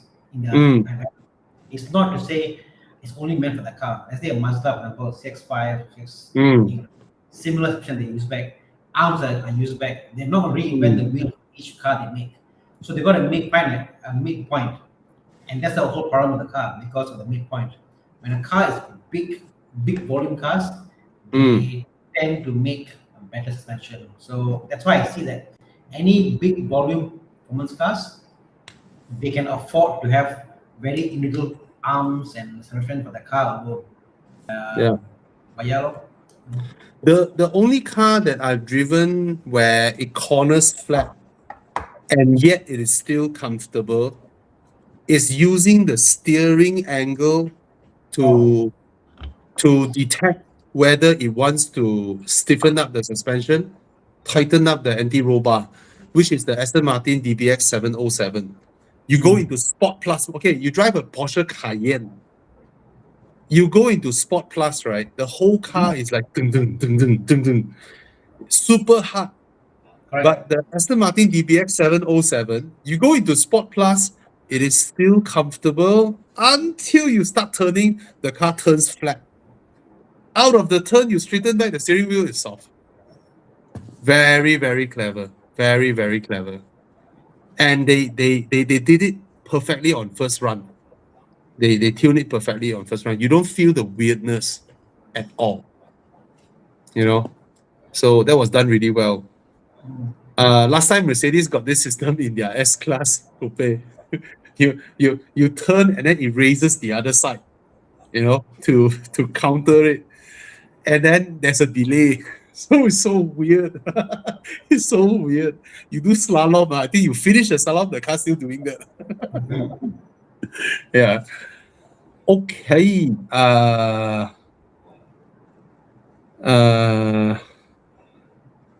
Plan to replace my Arteon with a 530 G60. Is that a good buy? To be honest, hate their interior and exterior. Oh, yeah. I'm in the same position as you. The car drives beautifully, but I also hate the exterior design and interior design. So, since your Arteon is still so nice, actually, do you realize your Arteon has more rear leg room than the G60? Do you realize that? And your Arteon is still so new, so modern looking. Would you like to wait because BMW is facelifting the G60 and they are completely changing the design? So they agree with my opinion that it's a fucking ugly car. So they are changing the design. Okay, so I would suggest you to wait. Okay. Hey, Brian Lim bought a Lexus. Congrats, Brian. Congrats, Brian. Congrats, Brian. That is so suitable for you because you have no interest in fixing cars and you rape your cars. You absolutely rape your cars. Okay, this guy asked many, many times. He repeated. Thinking of Range Rover 5-liter supercharged. Oh my God, 2010. Oh, 2009. Ooh. The better of the two devils for me is the Range Rover. I don't know, Range Rover, it's heavy. The engine, even with the supercharged, is heavy. It's heavy. Yes, Engine is I know. It's reliable. epic. Everything else not reliable. It's epic. Heavy, but inside is nice. Cayenne is a bit dated. Um, Yeah. I think I agree with you, Tana. I think if I have to choose between two painful experiences of the car breaking down, waiting for the tow truck to come, I might as well wait inside a more plush and luxurious interior. Walao Mm. eh. Range Yeah. Rover interior is very nice. I mean, the Super nice. That is nice. But I tell you, these are cars that the valve cover. Yes. Valve cover. So this is a V8 valve cover.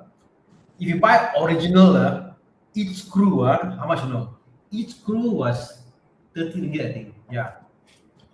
Each valve cover screw original.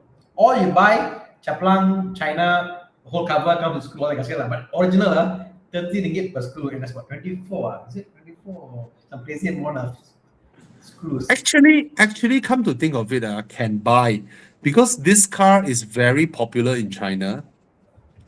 So you get a lot of China stuff to run your car, which saves you a shit ton of money. Shit ton of money. You cannot buy this car and say, I want to use it every day. If it breaks down, Yeah. prepare to park the car, order from China, and wait. Yeah. A simple breather hose will cost you like 1,002 original. Oh my God. Same like Yeah. Okay. So but as epic as the Cayenne sounds, I think the Range Rover also sounds epic. it's a more muted V8 with the Range Rover. It's a more muscle car, muted V8. The Cayenne, you must cut the exhaust for you to hear the V8. Okay. If not, Got it. sound. But so many Cayennes around. The Land Rover makes you look so epic, bro. Yeah. Okay, Sean Liu asking, is the 840 Grand Coupe a good car? It's a very, very, very good car. Go and buy it. Super reliable, no issues. Just buy and drive and enjoy the car. Okay, fuel efficient, low maintenance.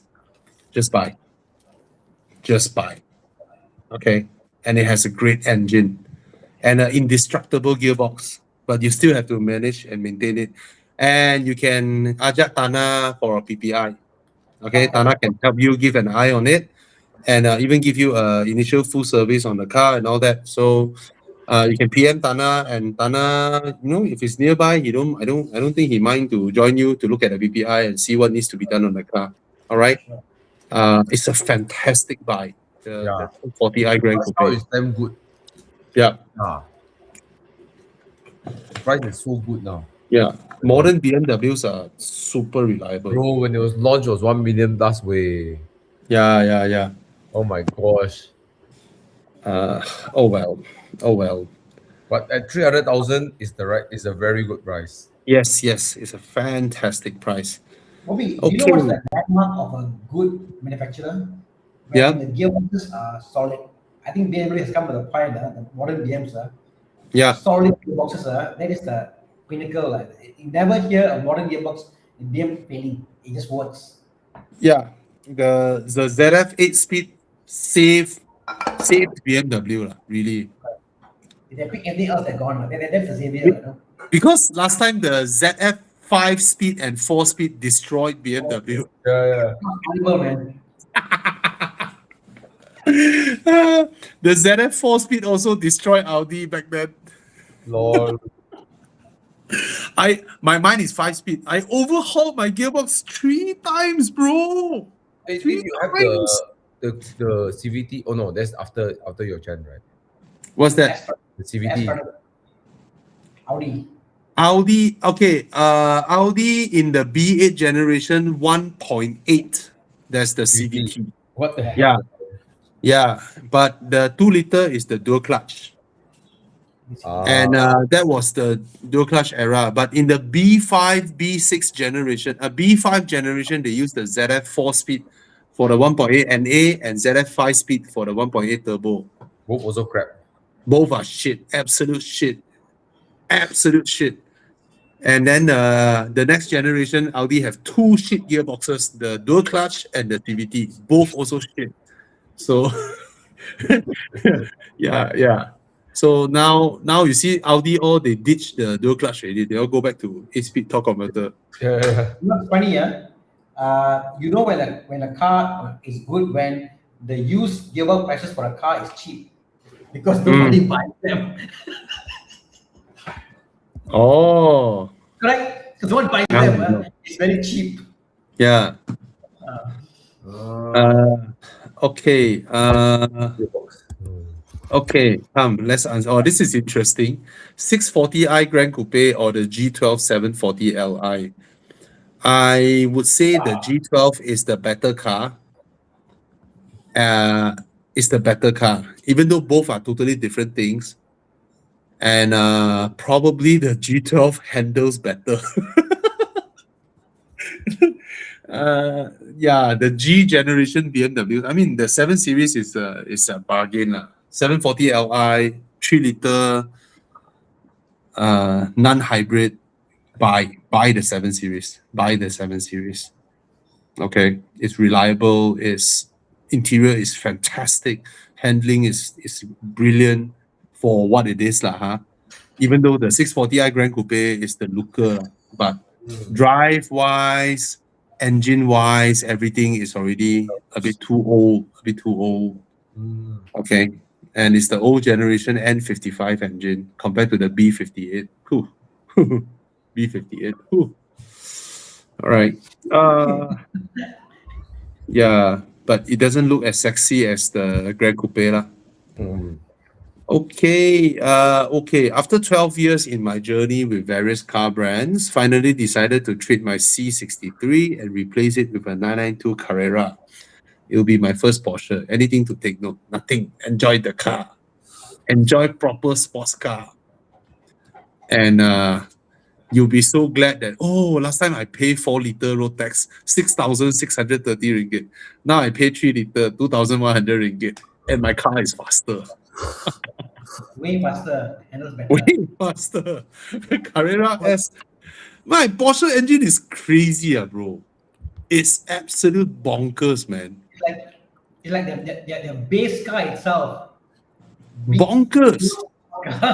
Yeah, and then on paper it doesn't look that way, right? On paper it's like 420, and then your Mercedes, 500 horsepower, and then the 420 is faster than the 500.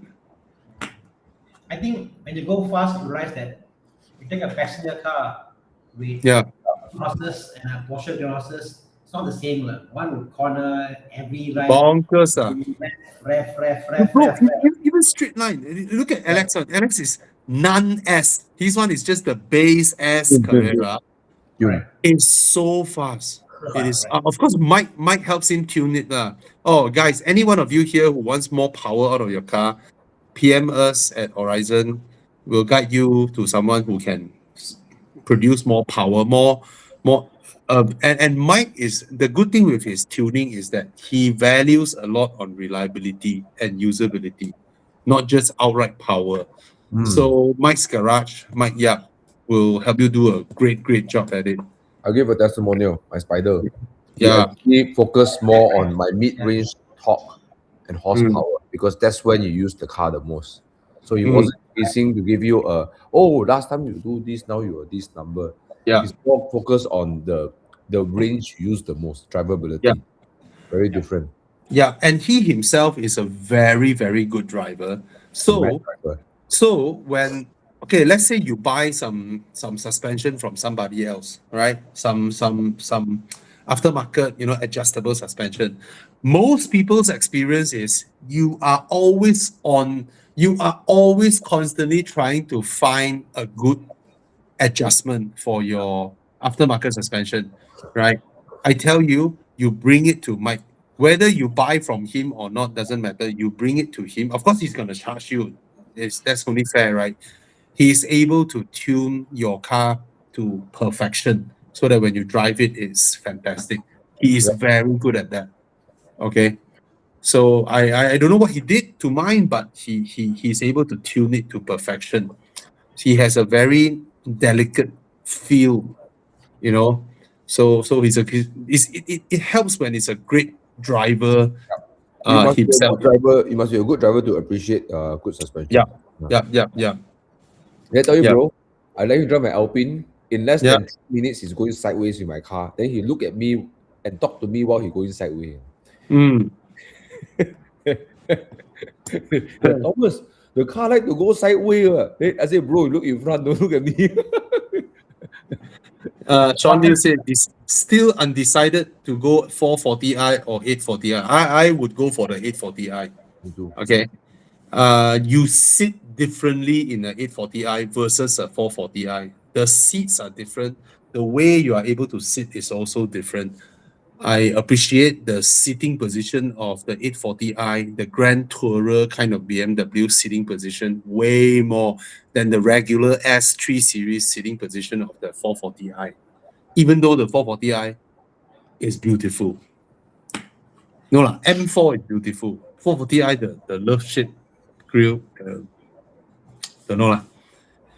Okay. Jonathan David Vincent, yeah. Yes, my BMW 125i went to Mei Hong Son and back with Mike Yap's DNA Stage 1 tuning. Strong and steady. Okay, can I get your thoughts on the current Mazda 3 sedan versus liftback? Is there a notable difference in terms of driving dynamics? I need to use baby seat once or twice a week, thus considering sedan.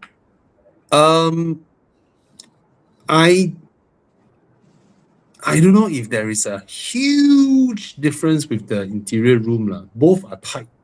Same. And I prefer the liftback over the sedan. It's so much more special. And I don't know whether it's placebo, but I enjoy my drive in the hatchback more. But I suspect that is placebo. But I think with baby stuff, the hatch will be easier to load things up as well. Yeah. I think the weight felt different for me. Driving the car, I think the weight. It should be transfer felt- different. Yeah, I prefer the non sedan one. The sedan felt a bit tail heavy. Yeah, I prefer the hatchback. Actually, I enjoy my drive. This car will outgrow your family very quickly because the rear seat is really tight. It's actually is very, very tight. The boot place is very sad. Yeah. And then very quickly, you will feel tired having to compromise with the boot space, the rear seat space.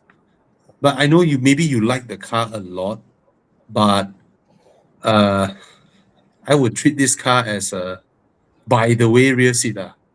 If you always need to use the rear seat, very quickly you will be looking at because the excitement, I need to tell everybody here, even though this is a show that it's a buying guide, right? We actually don't encourage people to always buy cars, right? We don't. The reason all three of us are sitting here trying to help you guys is because we understand buying cars, right, is a momentary. It's like you have that itch. Wow, the car is so nice. People like us, right? We are able to separate itch. I don't know about Thomas, but at least me, we can separate the itch from what we actually want. All three of us also. Because you are the one that buys cars the most often out of us. Anna buys the most car of us. We have bought so many cars that the chase was fun, and then after the chase, we got to live with our choices. So we are very rational about. Okay, I have to put up my hand. I don't chase for cars out of curiosity or itch. I have my cars that I wanted.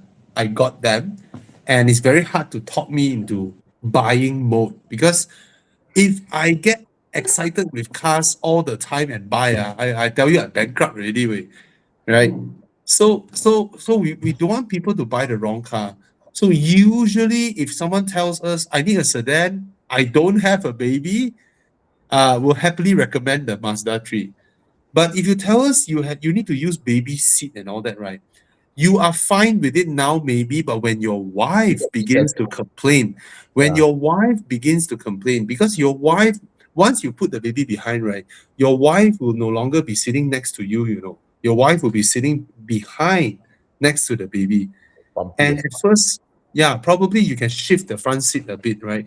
But the day will come when your wife tells you to buy a bigger car because it's and your baby will grow. As your baby grow, right, it gets harder to take in and out of the baby seat.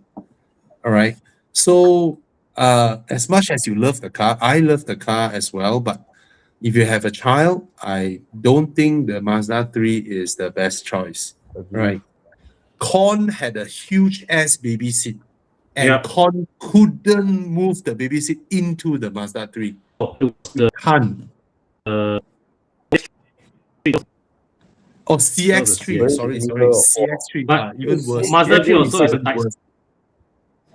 Mazda 3 Yeah, also it's- is a tight spec. It's a tight. Very tight- tight. tight- Very yeah. tight. Hmm. Yeah. Yeah. Okay. I agree. It's like you got to, at the end of the day, no matter how hype you feel about the car, right?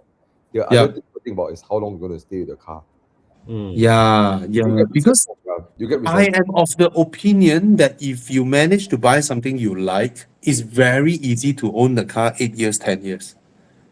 That is suitable for your usage and also a car that you like. Can I Yes. offer a similar but not similar kind of a scenario? Yeah. Okay, take Thomas for example. Thomas don't have children. Thomas have no children, right? Okay, so one day Thomas had to sell his M235i to go and buy a C43 because he thought to himself, I got one car for everything. It's a 4-door, it has power, right? It has all-wheel drive. At one point, Thomas thought the Panamera was very good too because he saw the review from Con Wai Lun and Bobby Ang. The Panamera very good also. Maybe I should get a Panamera because it's all in one. Then after he bought the C43, after he drive it for a while, after the initial shockness of the engine, he found that it's the car because the car cannot corner the way he wants to corner. Then Yeah. ends up he sold it in 10 months. Yeah. If there's no MCO, he will sell it in 5 months. Then he lose money, right? Yeah. So the initial shockness of trying something new was there. But to be honest, to be really honest, Thomas would have felt happier keeping his M235i. Yeah. Yeah, but that was a different Thomas back then than the Yes. Thomas now. Oh Yeah. yeah.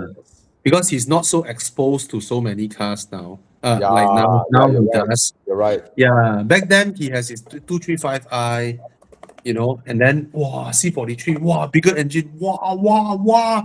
Then he realized, wow, so this is the difference between a BMW and a Mercedes. He went straight back to BMW. So I bought E30. I sold it, I got E30. That one, that one, you asked for it, that one. What the hell is that, way? Let's spend so much money on it. It's like, bro. Yeah. So I guess what I'm trying to say is that every car has its function, and you think Yeah. about the 80% of the times you use it, that kind of function. Yeah. Right? Yeah.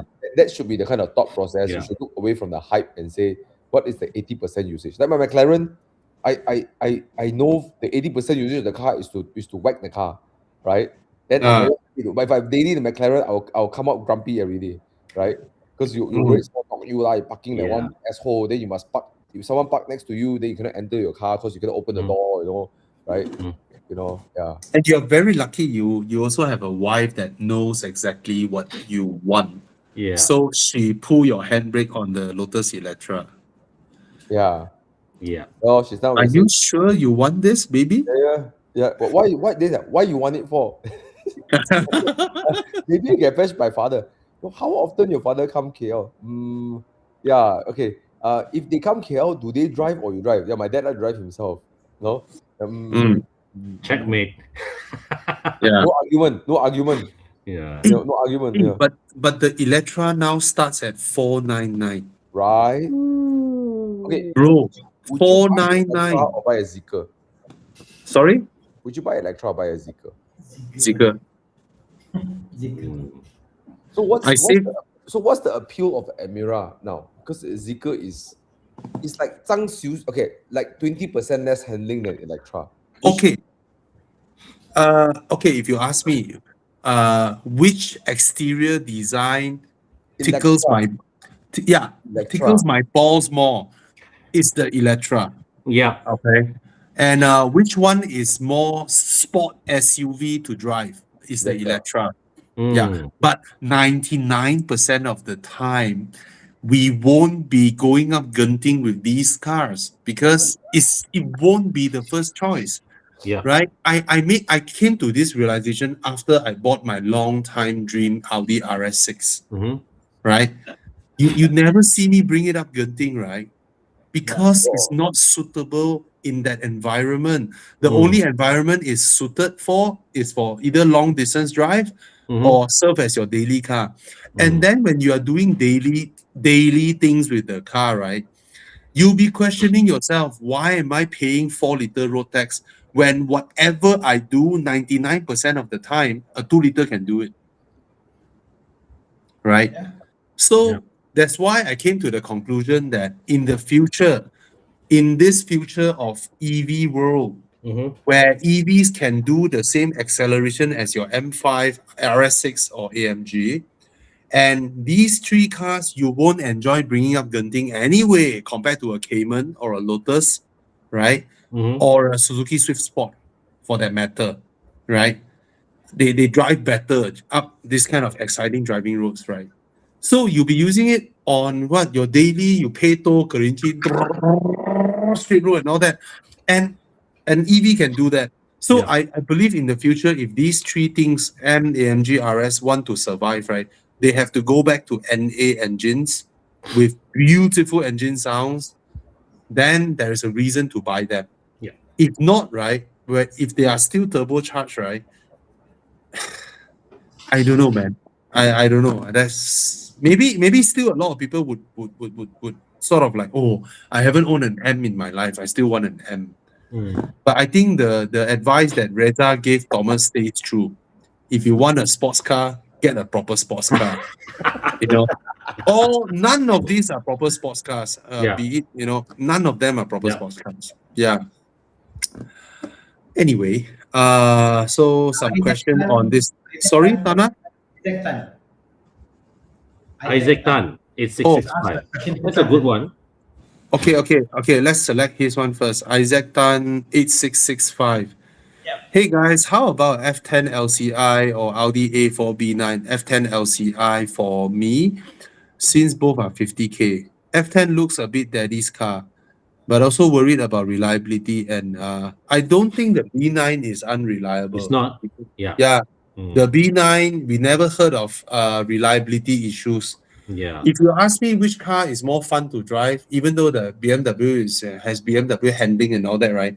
F10, I don't think is as fun as the A4. Yeah. But different thing lah. Whether you Yeah. go to the limit is another thing lah. But Mm. the F10 the LCI is quite nice. Yes. Yeah, Yes, both lah. 50. I think it's a different category Different of cars. and yeah. One Yeah. is almost like 7 Series, comfortable, Mhm. price so smooth, power Yeah. rating is very good, Mhm. gearbox is bulletproof.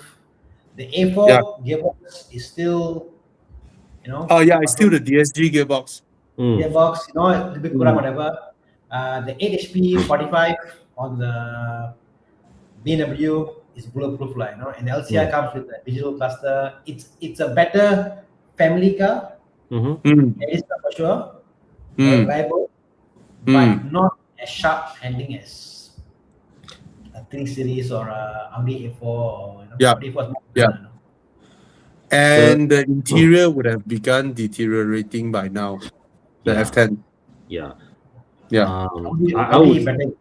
Yeah. Yeah, Audi interior still better. Those generation Audi interiors are better. The F10 is the safest choice here. What are the odds? This week I got 2 Audi in my shop. Wow. Both are misfiring, and I'm like, with the Audi, it's like constantly something come up misfire. Yeah. So, Yeah. so I think the BM will be more reliable. The BM is the Yeah, safer choice, lah. like the Audi is just. But Oh my god. but this guy also sounds like he favors the Audi. He prefers the Audi. So if you're looking at an Audi, if you prefer the Audi, right, the A4 B9 is as safe a choice as it gets when in But amongst. I think he's more worried about reliability and after sales of Audi. I mean, if So if you ask reliability me is which car I would recommend to you, and I know you don't have any major issue with the car is powerful, Hmm. the BM will be it lah. Maybe you Yeah. must such upgrade and stuff, but yeah, Hmm. BM is more reliable. mm, Your choice. yeah. Yeah. Oh, But I suspect what this guy wants is the Audi lah. yeah. Hmm. The Audi looks more modern. Yeah. It looks Yeah, way yeah. more modern. Audi's meter looks old, Bobby. This one, Mm. you see? Yeah. Compare the meter compared to the BM meter.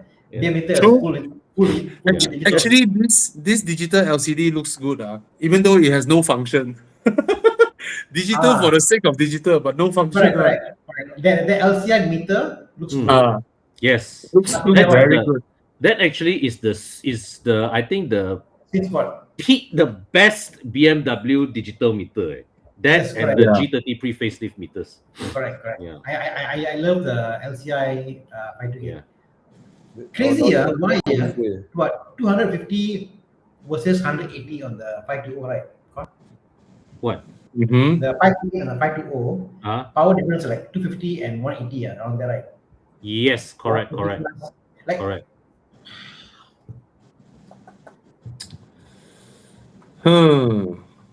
Tana, I have a question.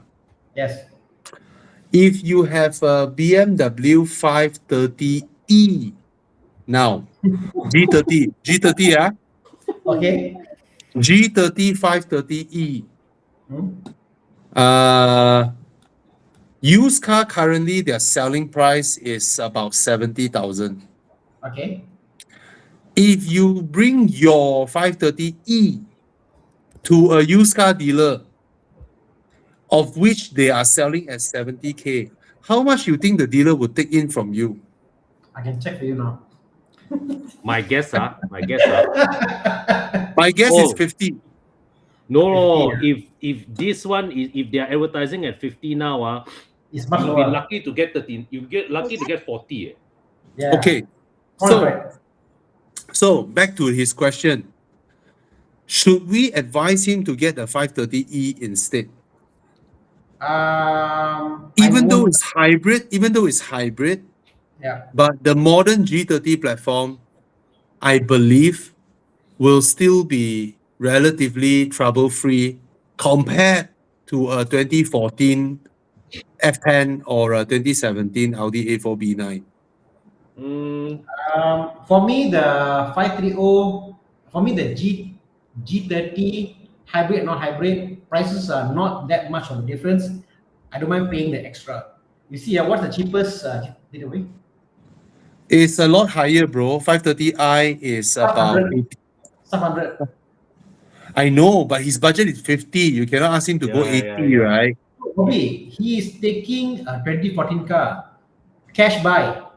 Oh, So you're on your mind already cash buy 270 already. So why go cash and buy a newer car, 100K, got loan?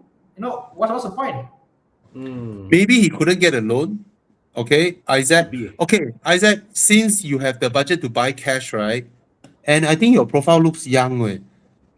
I think what Tana is saying is true. You save your cash, save up your cash, you take a loan on the 530i. Yeah. You see, cheapest from be now is Yeah. 89,000, 89,000, What? 89,000, yeah. Oh, 87, okay. 87K, Bobby, before you go joining, okay? Yeah. I'm sure you can get up to 80K. 80K, and 50K, it's Yeah. not fine. It's not fine at all. Agree. And it's a way better car. I totally agree. And there's someone who mentioned, don't take the 530e. My colleague just traded in for the X4. The battery itself costs a bomb, Yeah. 60,000, because that is the price quoted to you by BMW. Yes, Correct. All right. Mm. Many people outside already knows how to fix the battery. Okay. Yeah. So never ever, if your car is out of warranty, there is almost close to no reason to bring it back to the dealer. Yep. Except if your car is a supercar.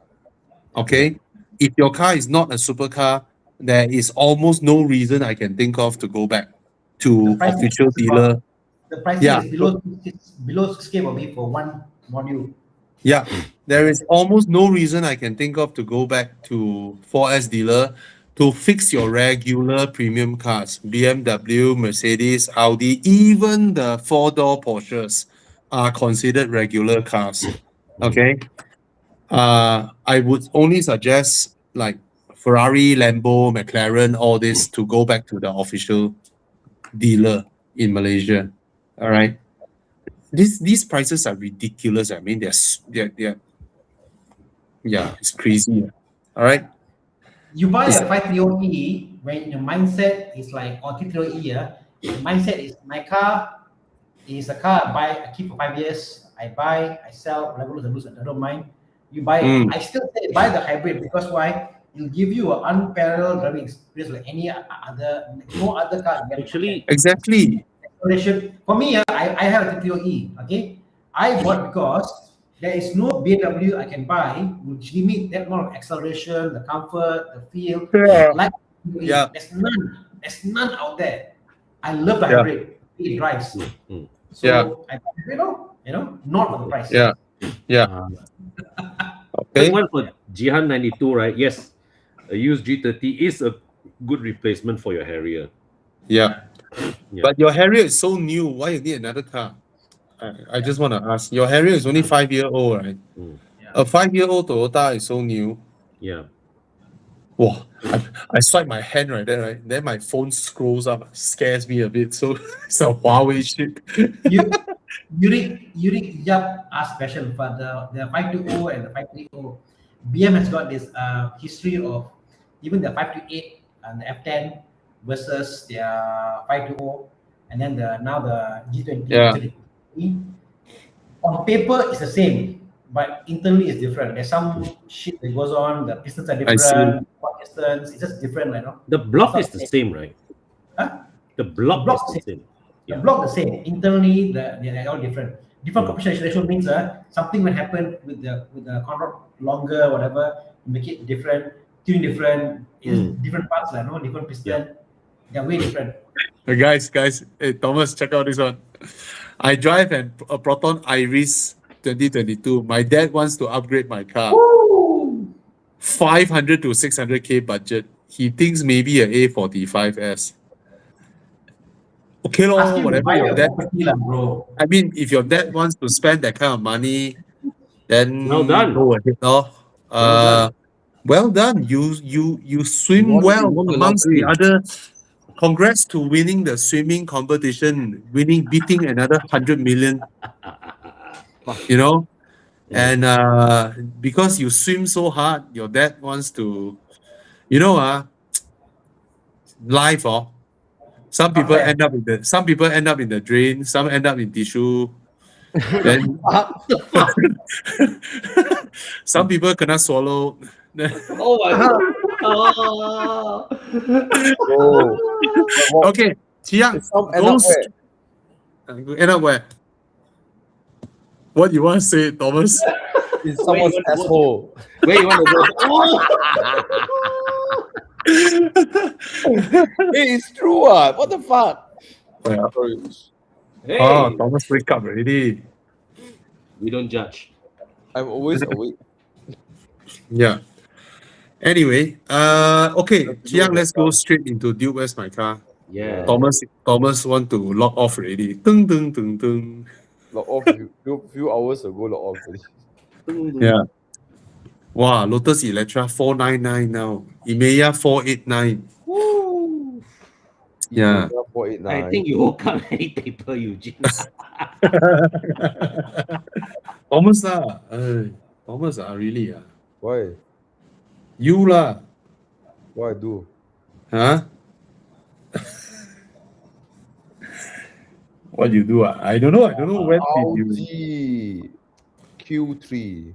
No, that's a C5A6 Wow, very nice. RS6. Oh. C5 RS6. Wow, Chiang purposely choose one so zaplau one. I think this one 60, 70K or 80K. Okay. What's that? M. 89. This car is so gorgeous. car. Oh, this is a different car. It's a Porsche. Oh, Porsche. Panamera. Panamera. Oh, wow. You managed to find a car even more unreliable than the V10 Audi. Wow. But one car can corner. So Okay, the question is, let's you have to frame this. If they're both 50K price, pakai buang price, okay, would it make a difference? it doesn't make a difference. No, I think 30K difference, no difference. And the question is more wait, I lost my train of thought. I would go for the. I I'll go pick for the lah. Audi. Yeah, I pick Audi lah. Same. I pick the Audi. The V8, the Panamera, the Cayenne is okay lah. It's fun. This is but like a it's not as epic as the Audi and it. this is like someone say they put a gun in your head, you must put a N in your ass. So whether it's a But, N but red the N, Panamera will drive. But it's the whether a Panamera red N or a black reliable. N, you have to choose. But Thomas, the Panamera engine is reliable. No issue. Can drive every day. No Oh, matter. okay. Really. The difference is in year 2035, in some used car dealer lot, you will see a V10 there, meticulously taken care of, and then for sale for 150,000. No way in hell you will see the Panamera there. Put up as a classic car for sale. There is no chance. The For the Panamera's Panamera only to- path is down. Yeah, it's Panamera, only down. Again, Panamera in the future will be Yeah. like a Cayenne of the current generation.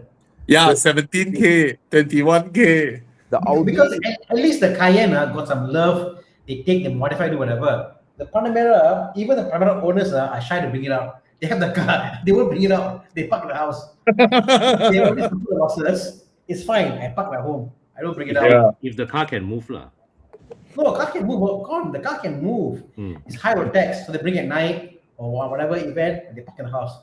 Scared to sell, lose money already. That Audi got charm. That Audi has Yes. charm. Yeah.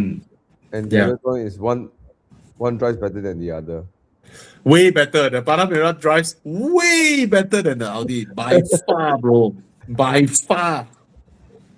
Yeah, by far. All right, come let's see. I the think result. you put bicycle wheel on the Panamera, you still corner better than the Audi. If you give me a Panamera 4.8 turbo, then I think maybe gettable, fun drive, whatever. But still, the RS6, the V10 sound, Yeah, Something special. The RS6 is something Yeah, the special. RS6 is special. let's go. Yeah. That's a collector's car. Mm. Yeah. Round two. Oh, after Igni. CHR. Oh Crown. no, it's the automatic. Crown. Oh, Crown Oh my hybrid. God. The funny thing, the Sport is the one that's hybrid. No turbo, NA hybrid. my God, the design is like. Yeah, man. I don't know. It's not inspiring at all. Okay, come next. It's the same designer as the Vela. Lane Slover. Oh, G2. Hey, G2 lah, son. oh my ass. Oh, two-door way. This is the two-door. Oh, 90, the 90. I've never voted Look at as fast. This car drives well, bro. This car drives really well. Yep. The Defender drives very well for what it is. I'm surprised the power it will be for a 2 liter. Uh, It delivers the way it can move. yeah. Yes, yeah. Yeah, and the interior is rock solid. I love Yeah. how the door card you can. I've never voted as fast, One is an honest car. It is what it was supposed to be. The other is Abalachao. That one really Come. What's next? Oh, just now this Mazda 3 guy, he suddenly came in. I have a CX-5 as my main baby fetching car. Mazda 3 will mostly be driven alone. Then Oh, Mazda 3, okay, lor. then I will go for the Mazda 3. Okay, I will go for the Mazda 3 over the Civic anytime because I love its handling. I love the way it looks. If you're telling me that you already have another family car, then go with the Mazda 3. Yeah. So why not go with a GR86? Yeah, I was about to say that, Bobby. Right? You Oh, already have a You Mazda can still CX-5. put the baby Why not seat. buy I'm another Mazda sorry. 3? I am sorry. Yes, WM6091. Just buy a Toyota GR86 now. It is about the price of a Mazda 3 or a Civic. Buy a used one, a Recon one, right? Yeah, exactly. Why not Yeah, Mazda? yeah. Why another Mazda? Yeah, you're correct. Get the GR86. Yeah. So when you 130 in the plus days now. you are fetching the baby and Yeah. you know that it's you and the baby, the the GR86 will do the job well. You can put the Yeah. baby in the Yeah. in the side. No need save up. It's the same price. It's about 130 something thousand now. You can get either a BRZ or a GR86. It is Yeah. about the same price as a Mazda 3. Yep. And if you want to do a short travel, you can still put the baby seat behind and the wife seat in front, squeeze up a little bit for Yeah. 5-10 minutes drive to a cafe or food. Okay lah, right? But you Yeah. probably still use the CX5 anyways. Totally. Yeah. Get the GR86. Yep. Yep. Yep. Okay, come next. Yep. Get a GR86. Yep. What Can't is it? use two-door because it's a salesman car. What are you talking about? I don't understand that. He does sales. Good lah. Then you drive GR86, then fucking cool lah, right? Bro, it has 4 seats. It has 4 seats. Anyway, okay, Yeah, that's a 8 series interior. Okay, a Grand Coupe. Oh, why so dirty inside? What the hell? Ugh. Oh, two-door. M8. Oof. M8. Oof. Oof. Oh, this guy lost a lot of money. He lost a lot of money. He's He lost his would have jaw lost. game. I think he lost 700,000. Yeah, but I feel so sad for the 8 series. They launched it and the whole media world drive it, and then suddenly just everyone forgot about it. You know, like Yeah, because they Right. fucked up the design. It should Yeah, have oh. used the front end of the concept car. yeah, and they say oh they will rival the 911. I mean, yeah. I think they should have just stuck to their guns in the 6 series. The you know Yeah. that level of 6 series like Bobby's one. Yes. Yeah. That was where the sweet spot was for them.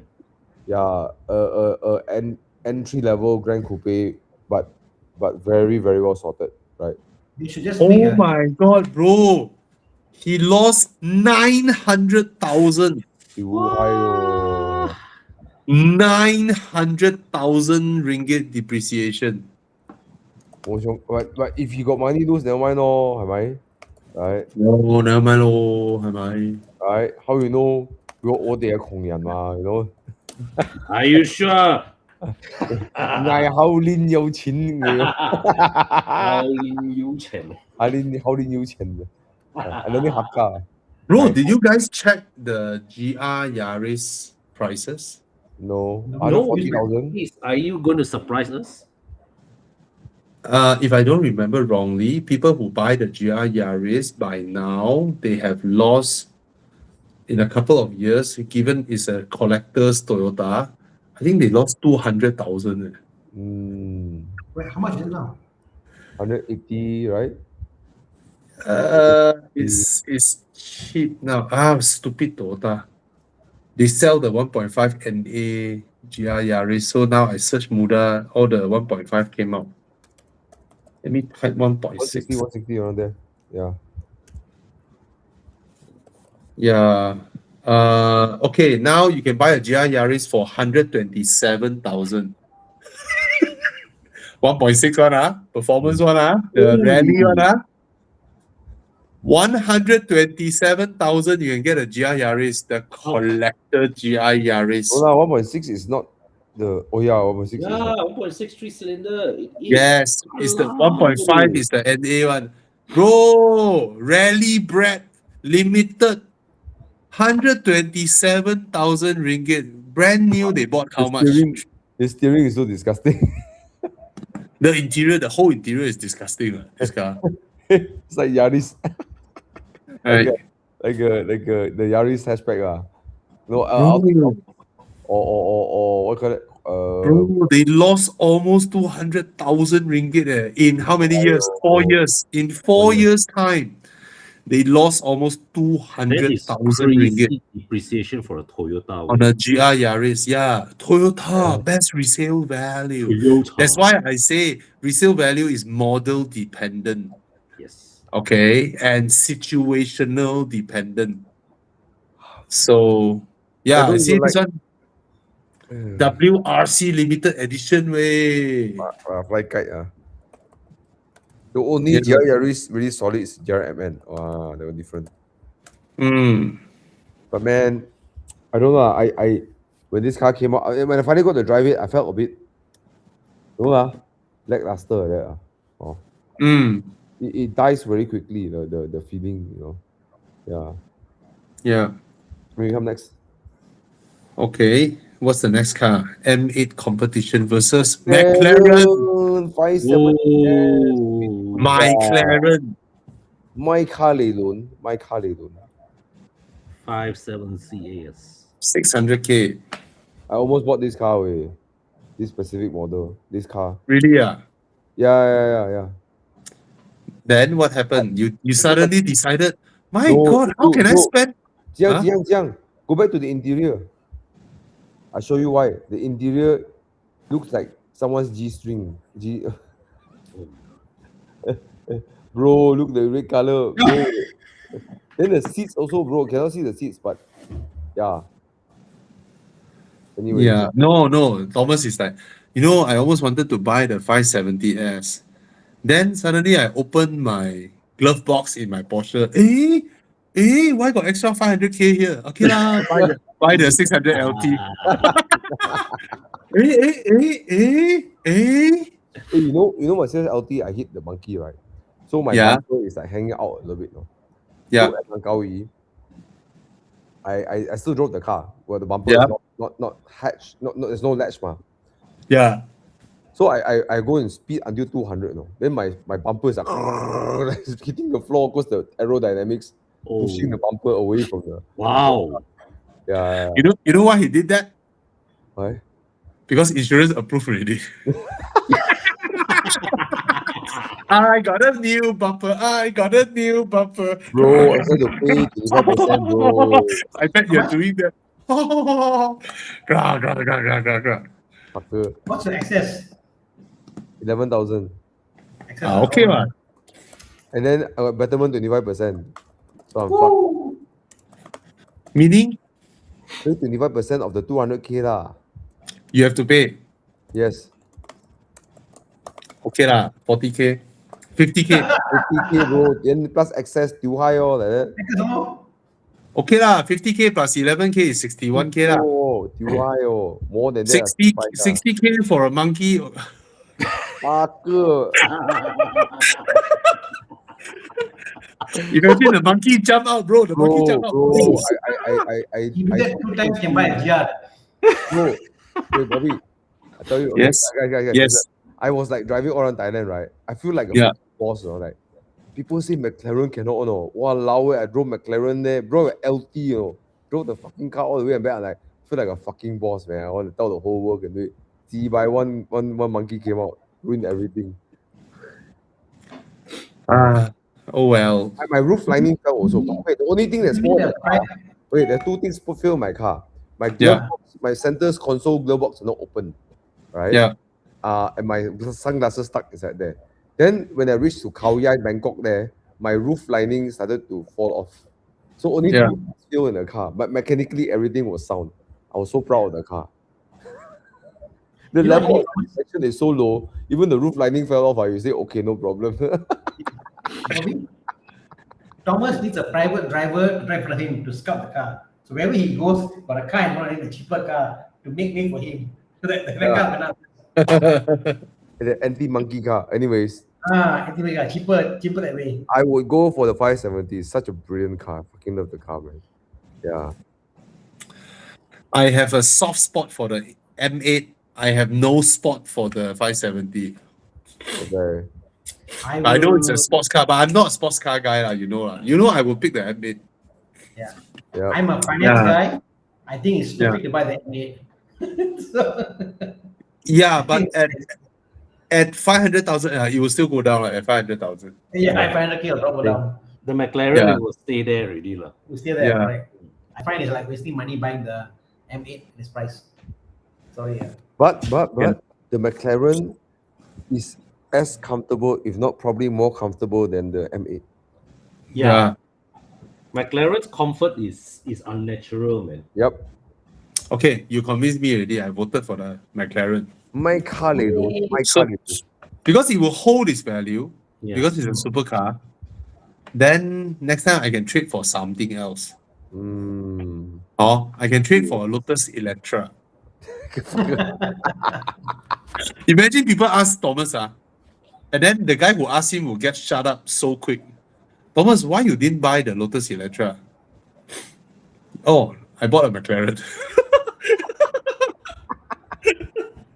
You bought another British car. No, Thomas is like, the Lotus, right? I spec my car. I spec until the car is 900 over 1,000, right? Then I was like, might as well spend $1 million buy McLaren. Bro, I didn't buy a McLaren, bro. I bought an LT. Okay. McLaren 600 LT. OT. Yeah, Long tail, Ah. long tail. yeah, yeah. LT. Okay, come, Jiang, continue. Oh my gosh. Apa lagi? Love that car. Uh, Ferrari. Wow, I just highlight this Wow. message. Hey, I just highlight this guy. He has no trouble, so he look for trouble. So One- he has a one is Lexus NX 200T. He has no pain in his life. He wants to look for some pain. yeah. So one This- is like what one we- is like the wife material. And Yeah. the other one is like your friend's girlfriend that that always cheat on your friend one, right? So the Audi A4 Audis generally are not considered extremely reliable, but out of that, the 2 liter is even more reliable than 1.4. So so probably as a Lexus owner, that might not be a good yeah. idea, Unless- because unless you let's say let's say, hi guys, I currently own an Alfa Romeo 156. Is the Audi A4 reliable? All of us will say Very. very reliable, very reliable, bro. But you came from Lexus, right? Nothing in your book is reliable. Mm. Yeah, Yeah, this is what Chinese movie call like switching on light in the toilet. yeah. Okay, as nice as the Electra is for an EV, there's no fight against a DBX 707. Not even I close. think Electra handles better than DBX. No. I think so. I driven both. Electra R is better than DBX. Okay, R I haven't driven. Okay. Yeah. The R because I took out Genting before. Yeah, it is. Okay. So I've driven the 707 is nice, but if you ask me which car I like more, interior exterior, is the Electra actually. Mm. Yeah, because the DBX 707 it has a very regular exterior, very regular interior. The Electra is Only the Something. rear looks different in the DBX. Yeah. Yeah. I just hope the Electra can match up. I hope they update the Electra to match up to current Chinese offerings. You know? Go ahead. Yeah, because the Electra is like, compared to a lot of modern Chinese EVs, they have this, they have that, they have this, they have that. The Electra only has a very beautiful interior, very nice stitching and material, and that's about it. I don't find it having a lot of crazy features inside the car, given that it's an EV that's built in China, So yeah. Bro, you know there's a PHEV Electra in China. Oh yeah, they're doing that. They're doing a ICE the 1,000 version. horsepower, the 1,000 horsepower Electra. Wow. That is something. Yeah. Okay. Yeah, China going big on PHEVs now. Yeah. Very big on PHEVs. Porsche GT3 RS 991.1. Wow. Versus Wow, this one hold value like crazy this car. Mercedes. Is that a black Cirrus? Oh, Ui, Is that a ui. black oh series? my Yep. god. Yep. Okay, that's a black series. Walao eh. Hmm. Price. Hmm.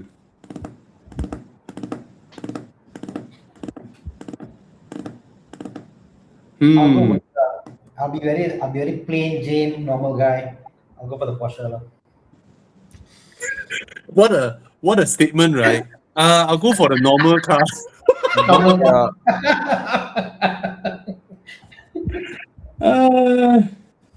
As much as exotic, this is the Black Series. It's an old car, like it's old technology, like Can you imagine this, Tana? yeah. Imagine I say, given my driving skills, I'm not as good a driver as Porsche, as Con, as Thomas or as Tana or Uncle YS. I think I picked the safer car. I picked the GT3 RS. Yeah. I genuinely think the Mercedes will kill me. Yeah. Oh yes. But I picked the Mercedes, so. But don't know Yeah, whether yeah, it's worth the much or not lah. I don't know whether it's worth 900K lah, but the C43 should be epic. Yeah. yeah, but that's the thing. At the end of the day, right, it is a C class. But it sounds epic. Epic. Yeah, but It's a But- C class. but But I'll pick Yeah. I'll pick a C63 just on the grounds of that 6.2 V8 lah. yeah, I mean, But I have more soft spot for the cheaper. Mercedes. Yeah. Yeah. Con, if you want the engine only, the Huh? other cars can buy way cheaper for the same engine. True, but we have to choose between these two, ma. Yeah, Yeah, but exactly. it's So Black Series. It's Black Series. Yeah. okay. You know, Black it's Black Series. So it's a question of whether you want to attract pussies or dicks. Both also I, Right. I think the amount of dicks who are coming towards the Black Series is now dwindling. lah. So who know what the Black Series is. Yeah. Yeah, both, So both also attract dicks. No, at least no. Only one attracts women and men. Right? The Pussy. black one only attracts men. if you know, you know. Yeah. Yeah. The black one only attracts men. Bro, end of the day, it's a GT3 RS lah. No comparison. So if you're gay, you buy the C63 Black Series. Because it only attracts men. Yeah, attract older men. No, but the Black Series is infinitely cooler, lah, I would say. Yeah. Yeah. Yes. Yeah, it is the cooler car here. From car guy perspective. If it was, So I voted for the Black Series.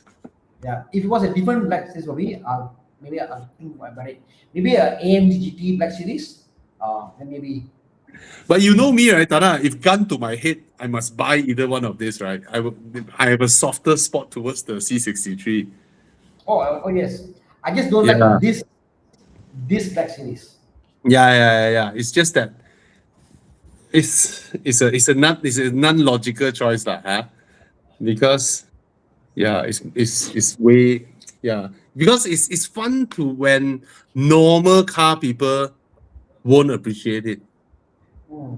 You know, normal those car spotters, they wouldn't know what's that. You know, and that's the fun part. Yeah. Anyway, is this the last one already?